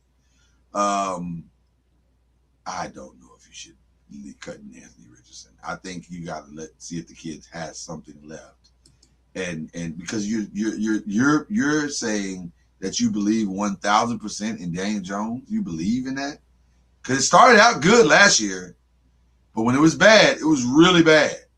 Which is what in his defense, Giants fans. In his defense, it was after an injury. He got hurt. He did, but also they had Phillip Rivers and Fat to Phillip that Rivers. point. To that point, that's what Giant fans have dealt with his entire career. He's going to get hurt. It's not as publicized as some other injuries, but he's going to get hurt. That's what he does.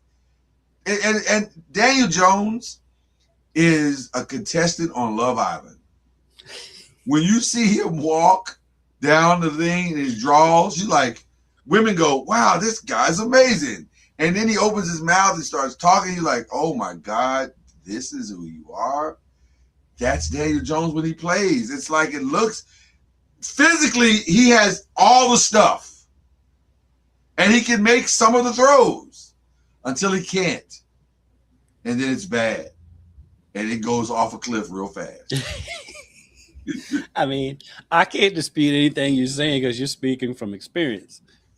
And I'm speaking from the side of the experience that enjoyed it. Enjoyed it, right.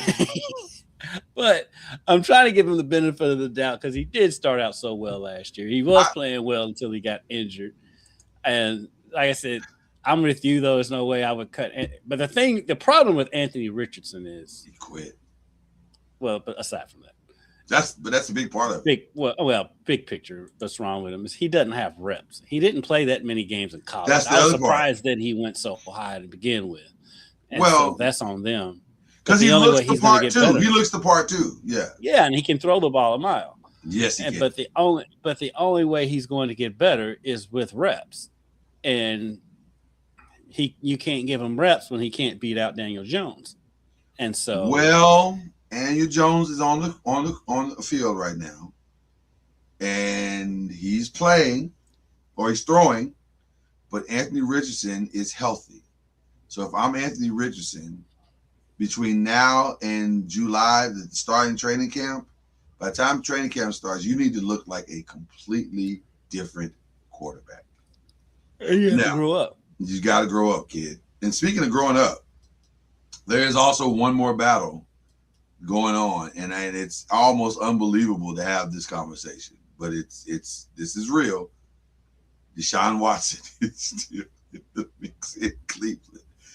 It's stunning that we're having this conversation, but the reports are saying now. I don't know if I believe them because it feels more like there's people that don't want Shedeur to be the guy because they don't like who he is. But at the same time, I have not heard the coach. They don't like Shedeur over what he is, so they're pumping up Deshaun Watson for what he really is. Right. Which is crazy. Because here's a guy who has done some things where you go, oh, man, that's the face of your franchise. And here's a kid who his only flaw is that he's confident. And he's got so much money that he doesn't have to play by your rules. That's his flaw. And he's won over the fan base. They love him. Weird thing. They love him. Won over the fan base last year. One of the top jerseys sales in the NFL. And all it was just confident. It was competent looking play. It wasn't like he was great. He was okay. He's all right. Okay. He's fine. But his okay was better than anything Cleveland has seen in 25 years. His okay was better than the guy they actually chose for the position. Right. Which was Dylan Gabriel. I think, boy, if I were Cleveland, this would be a business decision more so than it'd be a talent one. Because he's not their future. What are we doing? It's not your future. You're not going to re-sign Deshaun Watson for another $250 to $300 million. Stop it. Here's what, if I was Cleveland, I would call Arizona and say, hey, got this great new shiny thing. Runs pretty good. I thought it didn't run, but we fixed it, did some things. It looks good. What do you say? The Colts could do the same thing. Colts could do the same thing. And Arizona would probably feel better about that new cleaned up automobile than the other one. I'm just saying. I think, and by the way, that is also why I think the noise about Deshaun Watson is so loud. Because I think Cleveland wants somebody to bite. They want somebody to go, Is he really playing that well? Well, how the NFL works. That if he can still play, they'll find a place. The thing is can he still play? There's a place that I would love to have him at, but the fan base would go. I know a place. I know a place. I know a place. And when I say it, you're gonna be like, that makes a lot of sense. The Jets. I was thinking the Jets too. Yeah, it makes a lot of sense. Because if he could be great there, that solves 60% of Aaron Glenn's problems. And by the way, you need to solve those problems because you're going to lose Garrett Wilson at some point. At some point, Garrett Wilson's going to say, I'm sick of playing with people that don't know how to play. And by the way, Garrett, if you're listening, you don't have to go there. I know a place. I know. You don't even have to change your address, sir. Hold on. Let me do this right. Garrett, you ain't got to change your address, bro. You still live in the same apartment. Just walk right down the hallway. I'm just saying, bro. At some point, especially with this Malik Neighbors stuff, they were saying today that it doesn't look like he's not going to be available for week one. He's not. They haven't officially announced it, but come on, stop it. He's not. And so it's okay. It's okay because you want him back 100% when he comes back. And it's okay because mathematically he shouldn't be ready for week one. Right. Listen, I don't understand what all this rush back ACL talk is. It's crazy to me. Everybody's got to rush back. Patrick Mahomes, he's on the field. Man, what do you do? So you're going to just forego the $500 million that you're paying him just to rush him back and have him hurt again? That's stupid. What are we doing? I think a lot of it, though, it's degrees in the tear and the type of tear it is. Reason why some people come back faster than others. I'm thinking. Can we just let people heal? Is that okay? Well, I'm thinking. Let people heal? Well, the advances in medicine, people are coming back faster. But the thing is, I'm thinking with Mahomes, because Mahomes is like back already. So I'm thinking his tear may not have been the same grade as Malik Neighbors' tear. And I think there's a difference in. Well, Malik's was bad, and also they had to go back in and clean some stuff up. Which he had to have a second surgery that they were expecting. Right. And so I'm just thinking that maybe, just maybe, there's just differences in because you know how it is. We just hear torn ACL, ruptured Achilles. We just hear the basics of it, but there's grades of these injuries, and so I'm thinking that maybe Patrick Mahomes' grade of injury wasn't as bad as wasn't as bad as Malik's was. So and I hate it for Malik Neighbors because I really like him and I hate liking him, but I really like him. He's so good. He is so good. So freaking good. Speaking of the Giants, there was a meeting. Tell me more. I'm not laughing because it's not funny, but it is kind of funny. Oh, it's funny on this side. It's funny. It's funny, period. Like you can't really. It's funny on this side. So when we last were here, everything was fine. Well-timed zoom by this camera. Right. I know. I saw that. I saw that. I don't know why they zoomed in, but it was perfect timing. When we last were here last Thursday, everything was fine in Giants land. In fact, a lot of optimism. Everybody's excited about the season. Good times were had by all. And then Friday, somebody called Jackson Dar on the phone and said, "Hey, what are you doing tonight?" Nothing, man. I was just gonna hang out with my girlfriend. How would you like to introduce the President of the United States? For real? I'm there. And so he went and introduced him. And that's not good because it depends on people aren't volunteering to introduce a guy who's been accused of pedophilia, theft, and a barrage of other. Given my position as what I do, I have to remain commentless. Right. No, I'll take care of it. But I'll just say this. But we'll say this: forget the political side. It was not the greatest look because it is a very polarizing time in our nation, and so his teammate Abdul Carter, a fellow freshman or a fellow rookie that he came in with, commented on the Beyonce's internet, and says, "Hey man, I thought this was AI. What are we doing?" And that's all he said, by the way. And that's really all he said.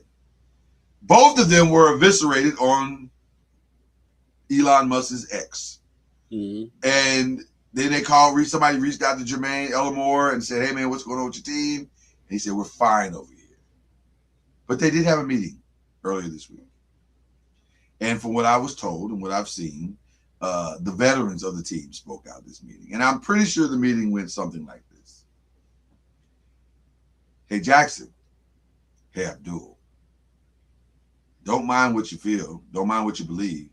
But publicly, shut up. And that's really all it is. That's the whole thing. Like, because my whole thing with it, as far as Abdul's side of it, you got his phone number. Text him that.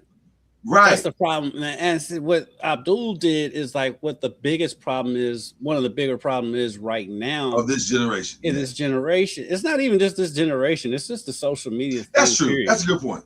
It's that like everybody wants to handle everything all out in the public, and like so many of these arguments and stuff we see from these grown ass men. Yeah. On social media, it's like, bro, y'all got each other's phone. Settle this off of social media. I'm so tired of seeing people fighting on social media. 100%. And by the way, I get to a certain extent why he did it, because what Jackson did was public. I get it. Except that you both need to know you've created a problem now. Right. This is now a problem. And that's why they had a full team-only meeting that involved 80 people in a room. Do you see where we're going with this? Mm-hmm. And here's what I think happened with the Jackson Dart thing, because I've done the research and found out that the Giants were not aware of this. They had no idea he was going to do this, and especially the PR department, because they said had they known, they not necessarily would have stopped him, but they would have said, you need to understand what you've done and what the repercussions are, which is where I was headed. I think that young man, when you watched him on stage, because what he said was fairly benign. He didn't say, I align myself with this guy, I endorse this guy. He didn't say any of that. He simply said, here's the president of the United States. So that doesn't necessarily speak to his views. Though he did say, I don't know of any blue hairs that watch the NFL, which I don't know what that was supposed to mean. Right. I didn't get that either. But I'll say this. I think this is a young guy who is very brazen and very brass, and he doesn't quite yet understand the scope and the depth of his celebrity and what he means to all people, not just people that look like you, but all people. Because black people have been giving you a pass with the whole rollies and all that stuff that you was doing and the appropriation. We've been giving you a pass because you play well. So it's like, as long as you win it, we good. And by the way, as long as he wins, this will be forgiven pretty quickly. Yeah. But also, you better win. You put a target on your back. Exactly. And so, like, whatever your political affiliation, I mean, look, NFL is not a monolith. I'm sure there's plenty of both sides in the locker room. 1,000%. There's no more segregated place on earth. In that locker room, there are people, black and white, who voted for this president. It happens. Yeah. It's okay. Right. But the ideologies that follow, that's the concern that guys would have. So then you talk that out as men. And and by the way, I'm going to be honest with you, and I think you would agree with this. I find it to be hard-pressed that this kid would be a blatant, full-on, 100% racist and be playing in the sport of football. Right. That's a tough sell, especially at that position. Right, because sir, unless you're gonna play for a predominantly white team, you're gonna have to figure this out.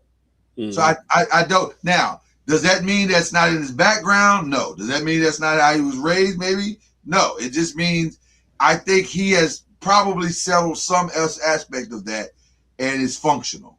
But at the same time, now you got to live the rest of your days above board. Because while the organization might not police how you publicly or privately feel about, publicly, they will fire you. Talent or none. They're not going to mess up this money for you. So I had to they deal with that. I like more than anything. It's just you brought something into the locker room.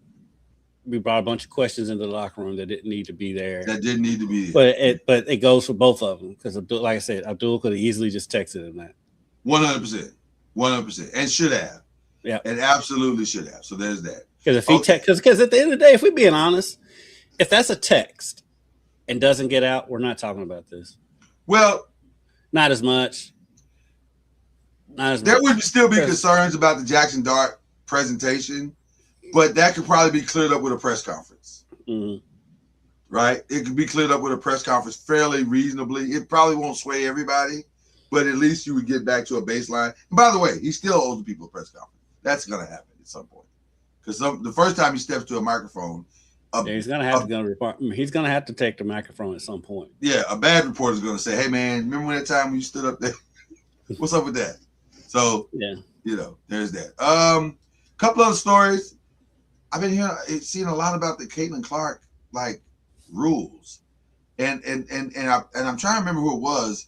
Was it Lisa Leslie or one of the WNBA ladies spoke about they're not officiating her properly and they're not protecting her properly or something. I'm so sick of this. But then also they're talking about her anger, not anger, but her outburst on the court and her confrontation to other players.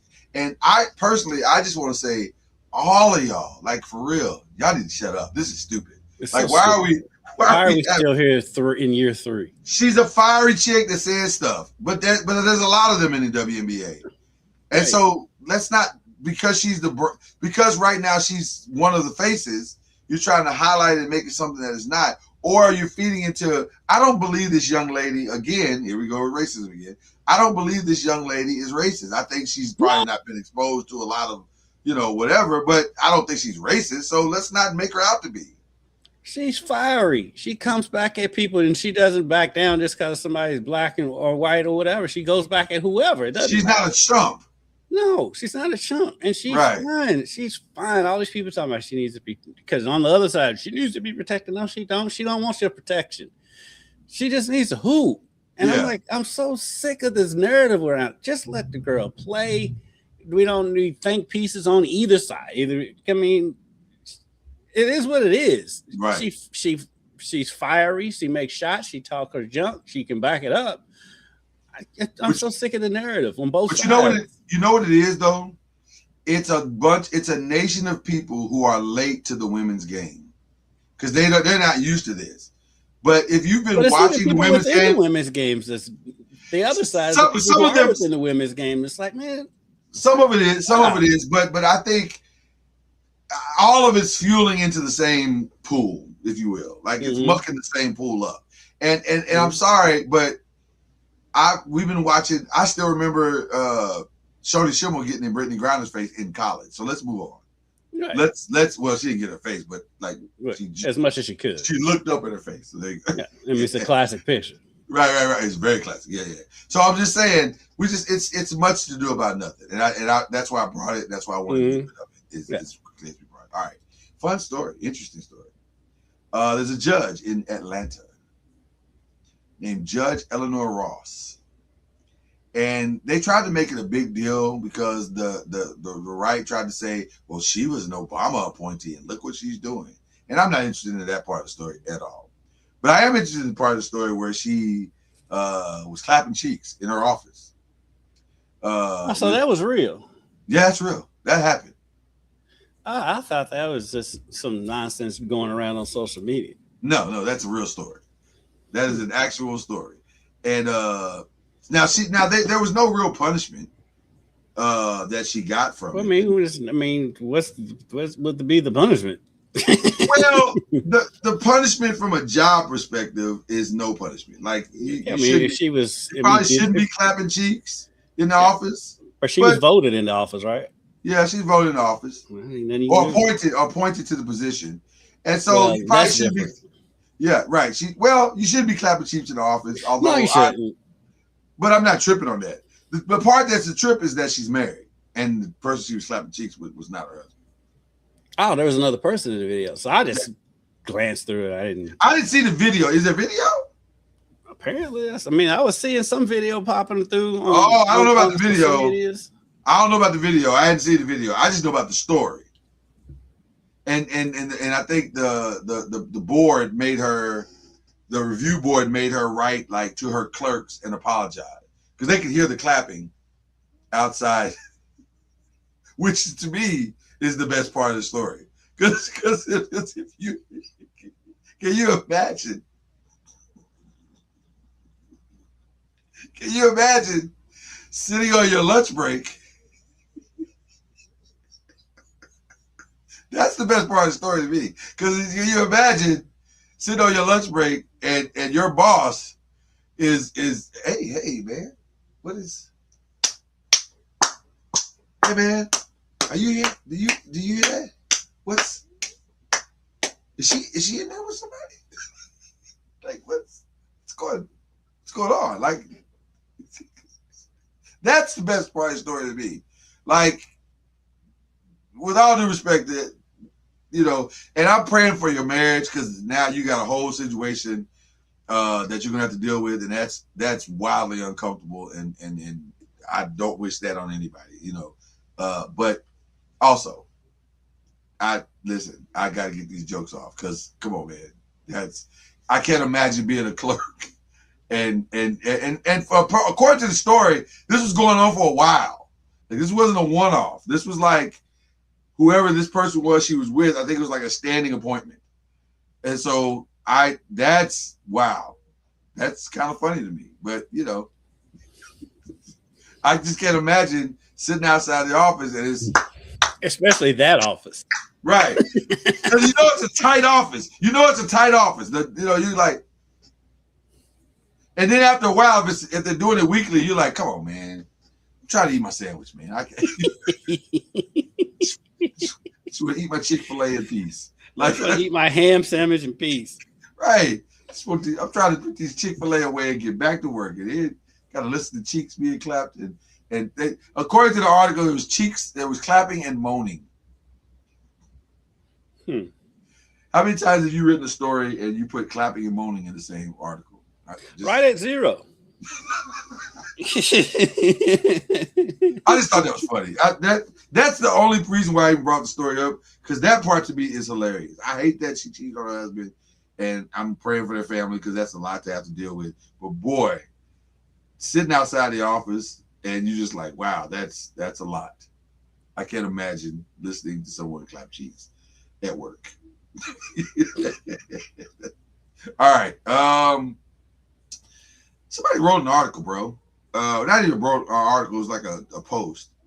And they said the most dominant years for a rapper in history were 2003's 50 Cent. That would have been his In the Club year. 2015 Drake, I don't know what that would have been for him. Maybe it would have been the Kiki's thing, I don't know. 96 for Tupac with Me Against the World, and then I think Machiavelli later. Or All Eyes on Me. All Eyes on Me. Yeah, All Eyes on Me later. Futures 2015. I don't listen to Futures. I don't know. 2024 Kendrick, which you could argue that might be the most dominant single year for a rapper ever. Like 2001 Jay-Z. The In the Club year for 50 was pretty dominant. Pretty massive. That was pretty massive. That first album. Yeah, that's pretty massive. 2010 Kanye. Eminem's first, 2002. DMX 98, which was really big. That was a big year for hip hop, period. That might have been the biggest year ever of hip hop. Because there was, if you go back and look at the 98 drop, here are the 4 albums that make 98 by itself. 2 DMX albums, the biggest Jay-Z album of Hard Knock Life, and Outkast's Aquemini. All in 98. It doesn't get much bigger than that. That's pretty big. And then 2008 Lil Wayne. Which one of those would you put as the number one? Would you put 50 Cent? And you know me, I'm not a 50 fan. Right. But that year, because every song that came out off that album was a hit. It was a banger. It was a banger. I mean, yeah. Like everything he touched. His fall off musically should be studied, because like as hot as he was on that first album, and even on the cameos he was making and everything, he was as hot of a rapper as that I can think of ever being. And the drop off on when his second album came out, yeah, but it's amazing. Well, it is, but then it's not, because if you think about it, so they didn't throw Snoop and Dre's dominance in '93. No. Although that's the one. That's the one. You would say that's the one, really? Yeah. They were burning. Jesus, they were on fire. You are correct. They didn't have Master P's in there?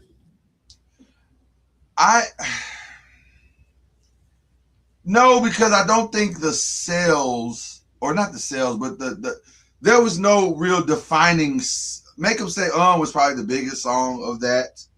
But that was like a collective. Like if you were talking about a label's hotness, then yes. Yeah, No Limit. Yeah. Yeah, you would say No Limit. So we're going. So yeah, I'll give you. That's a we're talking about a rapper. We're just going individual. I still have to put Snoop's dominance at that point. I think it's close with Snoop and 50. Yeah. As far as single rapper go.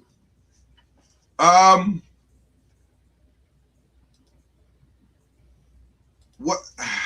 Although I'm gonna say this, and this is probably recency bias. Kendrick's year was hot, man. Jesus. I mean, you got the Super Bowl.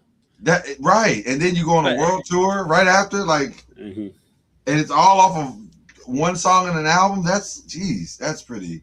He carried the whole year with one song. Yeah, like that's pretty impressive. All right, do me a favor, because you've talked about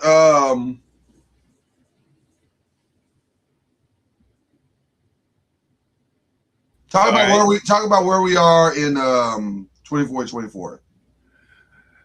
Oh, okay. Because like you went away for a second, and then like I was like, "What are we doing?"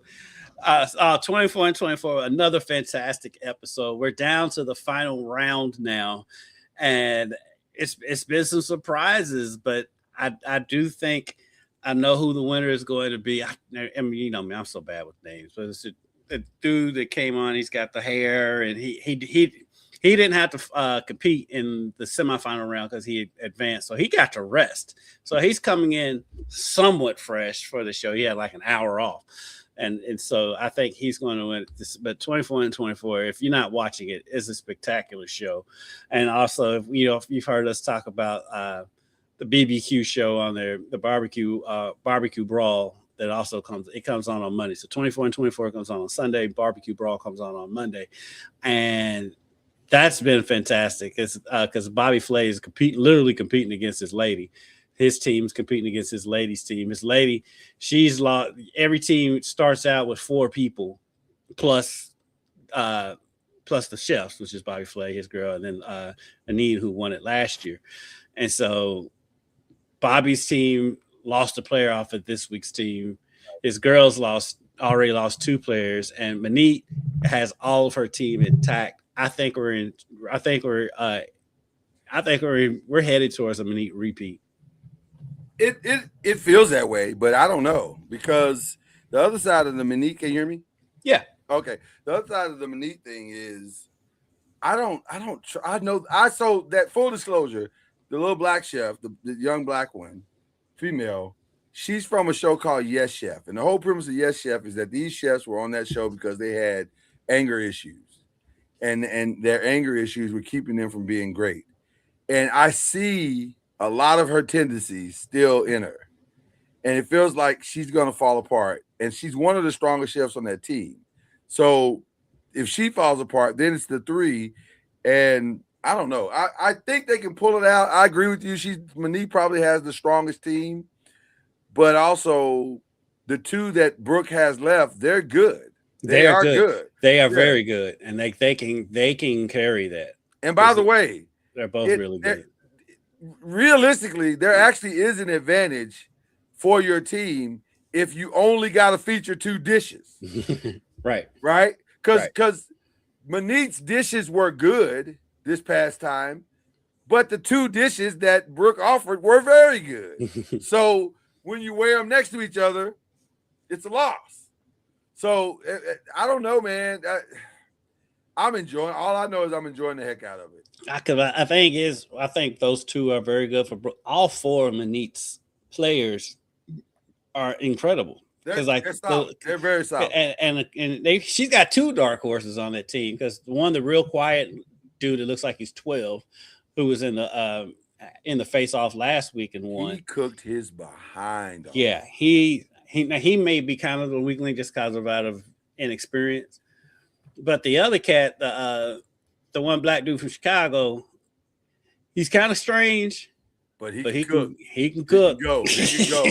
and he might low key be the best of the four. Because he looks like he's about to explode at any point. Every time he has a very much Chicago temperament. But then, like that, he's smiling.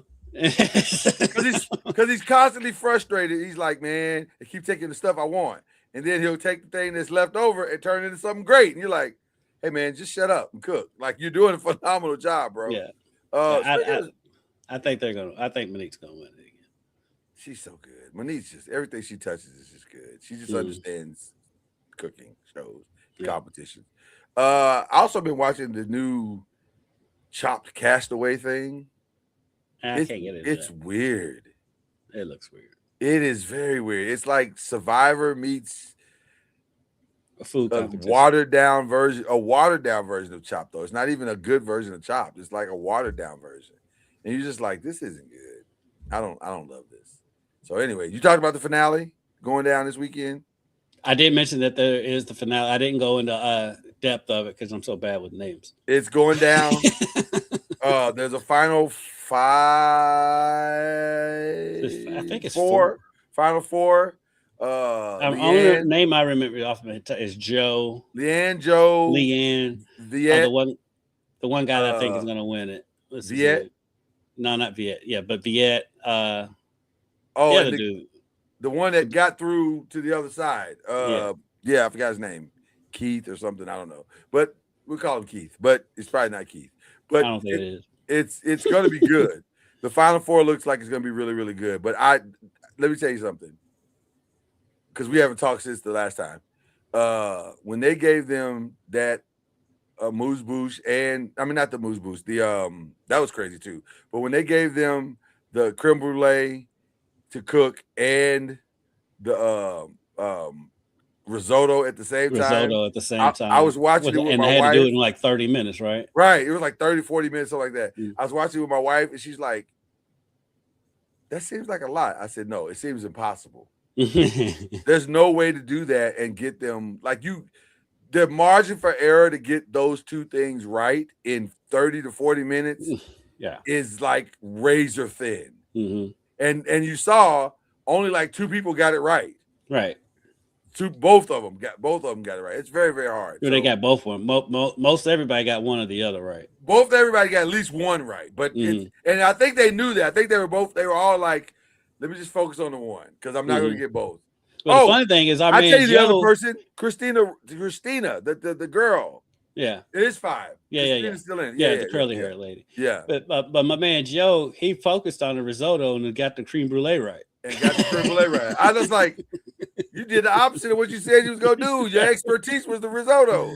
So yeah, that was crazy. But okay, another finale going down this week is Euphoria. See, I just started the season. I think I'm 3 episodes in. This is one of the wildest shows. I'm gonna de-glass for this. I don't know what I've gotten myself into. Be honest with you, Euphoria. I'd heard about it for years, and I'd heard about people talking about it and saying, "Oh, Euphoria, it's just this, that, and the other." And I'm like, okay. And I like Zendaya. I really genuinely like Zendaya. I think she's a cool young lady. She makes very interesting choices as far as her career is concerned. Because she made a movie, about threesomes, which is crazy. And threesomes and tennis, which is a crazy combination. But she makes interesting choices. But none of her choices are more interesting and more polarizing than Euphoria. Mm-hmm. That is the only show to me that is wilder than Euphoria is The Boys. Right. And that's because of the violence. Yeah, it's because of the violence. Euphoria is crazy because this could be real. It feels very autobiographical. like she's telling someone's real life story. And by the way, I think they're going to clean up at the Emmys. I think she's going to get a nomination. I think Sydney Sweeney's going to get a nomination. I could see my man that plays there's a black guy that I forget his name. I apologize to him. I no disrespect to you, brother, because you are phenomenal. And I could just look you up real quick and just like call you by your name, and that way I'm not disrespecting. But you're talking about the guy that owns the strip club. That owns the strip club, yeah. Yeah, he's been around for a while. He's been around. He's done a lot of good things. Speaking of 50 Cent, he was like the villain in that. Yeah. What is his name? It's not Coleman. Coleman Domingo is actually Adewale Ikunye Agbaje. Mm-hmm. And he's been in a lot of great stuff. He's a phenomenal actor. Yeah. He's really good. I could see him maybe getting a nod as a supporting actor. At least getting a nominee. Yeah, at least getting a nomination. I don't know if he'll win, but he's definitely worthy of a nomination. Her husband, Jacob Elordi, could get a nomination. It's really good. It's just really well done. Sharon Stone does a phenomenal job in this, and you don't even know it's her. Oh, that's the TV exec. Yes, okay. Yes. I didn't realize that was her either. A lot of people don't even know it's her, but she does an outstanding job in this. But it's really good. It's just the weirdest thing you've ever seen. It's wild stuff. It's wild, and it's and they have set up a season finale that is probably going to be much talked about because the last episode was crazy, and I'm like, this is crazy. I don't understand how we got here. Like this is, but show's crazy. Yeah, it's wild. So Euphoria is going down this week. My girls and I love The Floor. We love The Floor. You don't watch The Floor, do you? Mm-mm. The Floor is the most basic and exciting game show probably on TV. Because there's nothing complicated about The Floor. You can sit and feel like you're a genius playing The Floor, except that you don't realize how much pressure is in a minute. You don't realize until you're sitting there playing alongside them and you're going, yo, this is a lot of pressure. Like, because you got to get every answer right. You got to get it in a timely manner, and you can't really miss. Because if you start missing, you'll lose. It's a really kind of fun show, so I like The Floor. And then The Chi is back. Yeah. You didn't like The Chi, did you? Tell you, I've been done on The Chi since like the 3rd or 4th season. What happened for you? The time. By the way, I'm not saying you're wrong. The time when the season finale that season. Yeah. Well, I was lukewarm at that point anyway. Spoiler alert for anybody who's not seen it. So but what's the gangster's name who became the mayor of Chicago? Duda. Yeah, when Duda became the mayor, I was waning at that point. Right. But then when old girl was Candy, when she shot him multiple times at close range, and he survived and was perfectly fine, I'm like, I'm done. He survived the first one. He didn't survive the second one. Oh, he's dead now? Yeah, Duda gone. Right. And shout out to my frat brother. He's my frat brother. My homeboy, technically my goddaughter was on a couple episodes of that show. Really? Okay. So you got my homeboy Tech. Well, she was kind of an extra. She was like a secretary somewhere or something. Gotcha. But yeah, my boy Terry that I grew up with and went to Murray with, his oldest daughter. She's an actress and she was on a few episodes of the show. Got you. I don't like starting series and then not ending them. It's hard for me too, and so for me to give up on a series says that I have given up way left. Yeah. I have given up on some stuff for real, but I typically, if I start you, I'm probably gonna. If I start, because I want to see how the story ends. I do, yeah. But like, yeah, it just got so unrealistic. I was just like, I will say this: this is the final season. The series is coming to an end. It has started well. Mm-hmm. It started well. I will say that. The first 2 episodes, they have been good. Mm-hmm. So I'm hoping, beyond hope, that this is going to end well. The Neighborhood ended. 8 seasons worth of The Neighborhood. The last episode felt like they tried to force 8 years of emotion into 30 minutes. And when it's not even 30 minutes, like 24 minutes. Mm-hmm. And it didn't land. So I was a little disappointed. I'm hoping that doesn't happen with the shot. Usually in hour-long situations, you're able to resolve it. Yeah, you can tell properly. tell more story. Yeah. So there you go. So that's all we got for you as far as what we're watching, as far as the rest of the stuff. If you're at work and you hear cheeks clapping behind you, say nothing. Let that person have the moment that they're in. Well, did you see the latest? Oh, what happened? Did I miss something? Is it breaking news? They identified the deputy chief. Oh, of the situation? Yes. They have a name now? Yes. Oh, that's not good. Not only do they have a name, they have a picture of my boy. Oh no. Oh no. What does he look like? I mean, they match. I mean, they're both, They match? That is hilarious. They match is a crazy, crazy statement. Oh, another breaking news. It is official. The new series or spinoff of A Different World will air on Netflix September 24th. They finally set a date because they've been saying set a date. Yeah. Shout out to Dwayne Wayne, who's also in Euphoria. It's a weird role, but he's killing it though. He's actually killing it. I'm very impressed and happy for Dwayne. But yeah, this is wow. I low key want to see the picture. I may have to wait till after the show because I don't want to hold the show up. Just type her name into Twitter, it pops up. But I was trying not to. Well, you're so patient with me. I appreciate you because I kind of do want to see the picture now. All right, they have a picture of him. Oh wow, that's well. They match. Yeah, she's got some explaining to do. Mm-hmm. He's the deputy chief. Oh man, this is bad. She about to lose her job. Yeah, especially about to be done. Kelly, Collie, they both about to lose their job. Plus, guess what? Guess where her husband is? He's the assistant district attorney. That makes for an awkward time. Like, oh, what a tangle web we weave. I wonder if everybody's going to try to keep that. How do you keep all three? Somebody's got to go, and it can't be the husband that got cheated on. No. Okay. See, this is why you should be clapping cheeks at work, especially when people are there. Especially. You're the judge. You can't send folk home. Just say y'all go home. Okay. Midday cheeks is crazy. Let me just can we all agree that midday cheeks at work skyrockets in flight.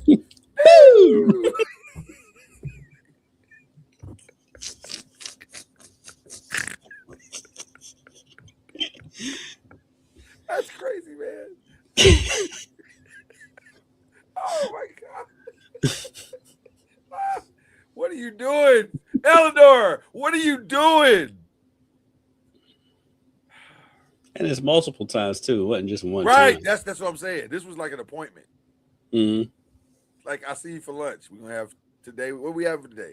We have relations and cheeks. We'll have relations. Hot, lovely relations. Sherman gonna have relations.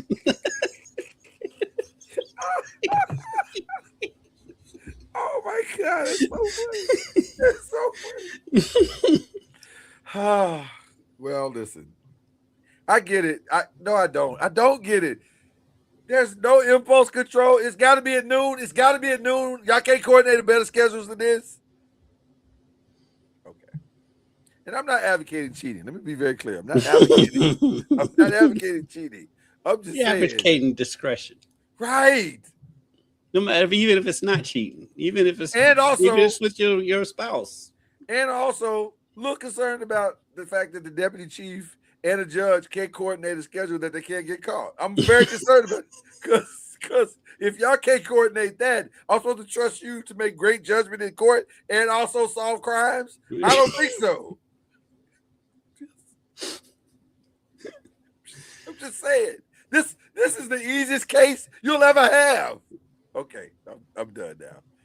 Oh, Eleanor, you got to do better. Maybe she's in love. Maybe she's found true love in this deputy chief. Found true something. Now it's gonna cost you your job.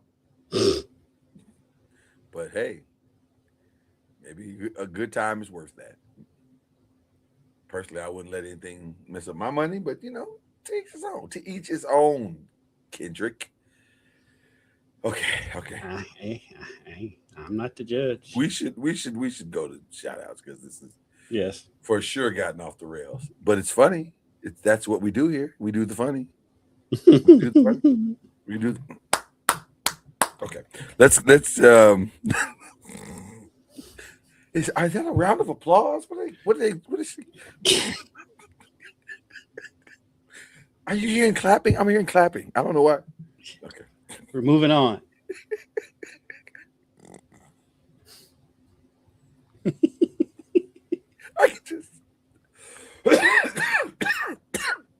I could just see 4 little clerks of multiple. We're moving on, Lloyd. No, I'm just saying. You know you can see it. You know you can see them all sitting out there in little cubicles outside the office, and every day, just angry, just so angry because they got to. There she go again. You want to go for a walk? Yeah, let's go for a walk. Y'all, the Chief's back.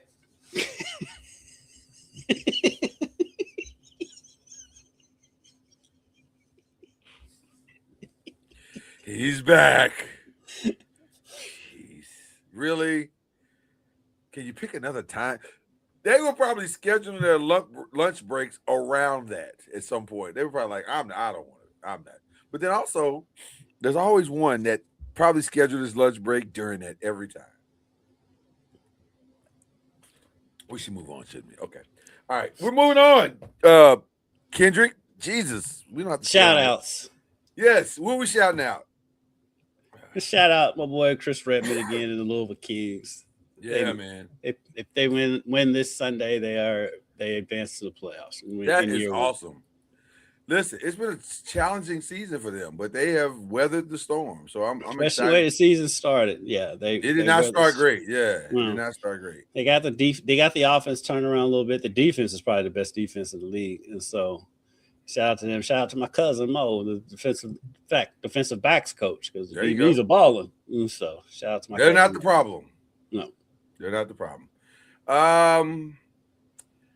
Who am I shouting out? I want to shout out you. And Charlie, I'm sure Charlie is in euphoria right now. Not the show, but the actual feeling. Because his Knicks are doing it, and his Spurs might do it, which is the dream scenario. It's orange and blue skies in his world right now. By the way, I do want to see his, because he says he's still going to root. He's going to root for the Knicks over the Spurs. Charlie's incapable of picking one or the other. Like, he's gonna root for the Spurs. He's not gonna be upset if the Spurs beat the Knicks. He's not, because that's not how he's built. Charlie loves people, and that's the best quality of him. He loves people, and he's loyal. So he's gonna root for both. He may not root as loud for the Spurs as he'll root for the Knicks, but he'll support them in his own way. Yeah, in his own way. So but he's in a great place right now. It's good stuff. I do have one quick question. Why can't they're interviewing Gunther on ESPN this morning? Yes. They can't get that man. WWE Clash in Italy is going down this weekend. They can't give that man a microphone. Nah. First of all, his English is not great. So the English ain't the problem. The problem is how hollow the sound is. And I'm like, how does ESPN, this network, always have audio issues? Can you see mics going out on the set all the time? I'll be honest with you. I don't like the new studio as much as I like the old one. The old one seemed like they had less problems, but this new one, they seem like they have all the problems. They be sitting around the table and one person's mic goes completely out, and then you got to bring in a Yeah, I'm like, to which I'm like, yeah, I don't have another this what is called a lavalier. Lavaliers, right? They don't have another lav they can just put on. Why they have to stick this stupid looking stick maintenance? I know how much I'm paying for my ESPN package, and surely that's enough to get you one lavalier mic. And I have mics set up for when they have these interviews. Right, like this feels Zoom like. Interviews. What are y'all spending the money on? Is it all going to Stephen A. and Greeny? Is that what's happening? Yeah. Well, they're gonna get them, make them take like a slight pay cut at least to buy supplies. Like, what are we doing? How did I have a Sennheiser sponsorship? Right. This doesn't feel like it should be this hard, but it is. All right.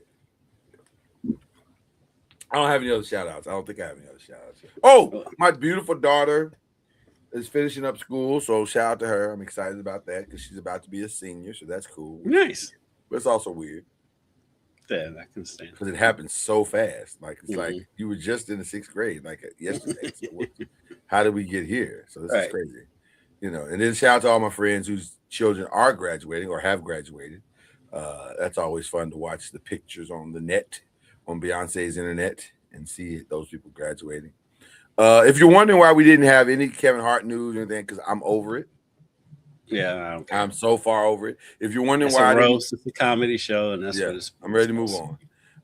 If you're wondering why I didn't bring up the Teray Cheyenne Bryant, because I did that on Tuesday, and if you want to see my thoughts, you can go listen to that on Tuesday. It's funny. That's funny to me. Listen, shout out to her. If you can't convince them that you got a degree, take your clothes off. Start it up. If you're trying to stay in the game, start it up. One of those is gonna work. I'm just saying. I ain't mad at her. She's trying to stay relevant, kid. She's fighting for her life. Everything I know about that story, I've learned from you on this podcast. Yeah. She's R. Kelly. She's R. Kelly in front of Gail King right now. She's fighting for her life. So anyway, that's all we got. That's all. Enjoy. We got a game 7 tomorrow. It's going down. It should be great. Clash in Italy, if you're a wrestling fan, that's going down Sunday. That's also going to be great. It's just going to be fun. I've enjoyed my weekends. I'm enjoying my weekends here. June is here. Can you believe that? June is already here. It's crazy. But listen, this is the year. Let's keep doing good things. Let's keep being good people, and in doing the best that we can in tumultuous times to be there for one another. If we can do that, I think we'll make it through anything. So with that being said, go clap your own cheeks as long as they belong to you, and cue the whistle.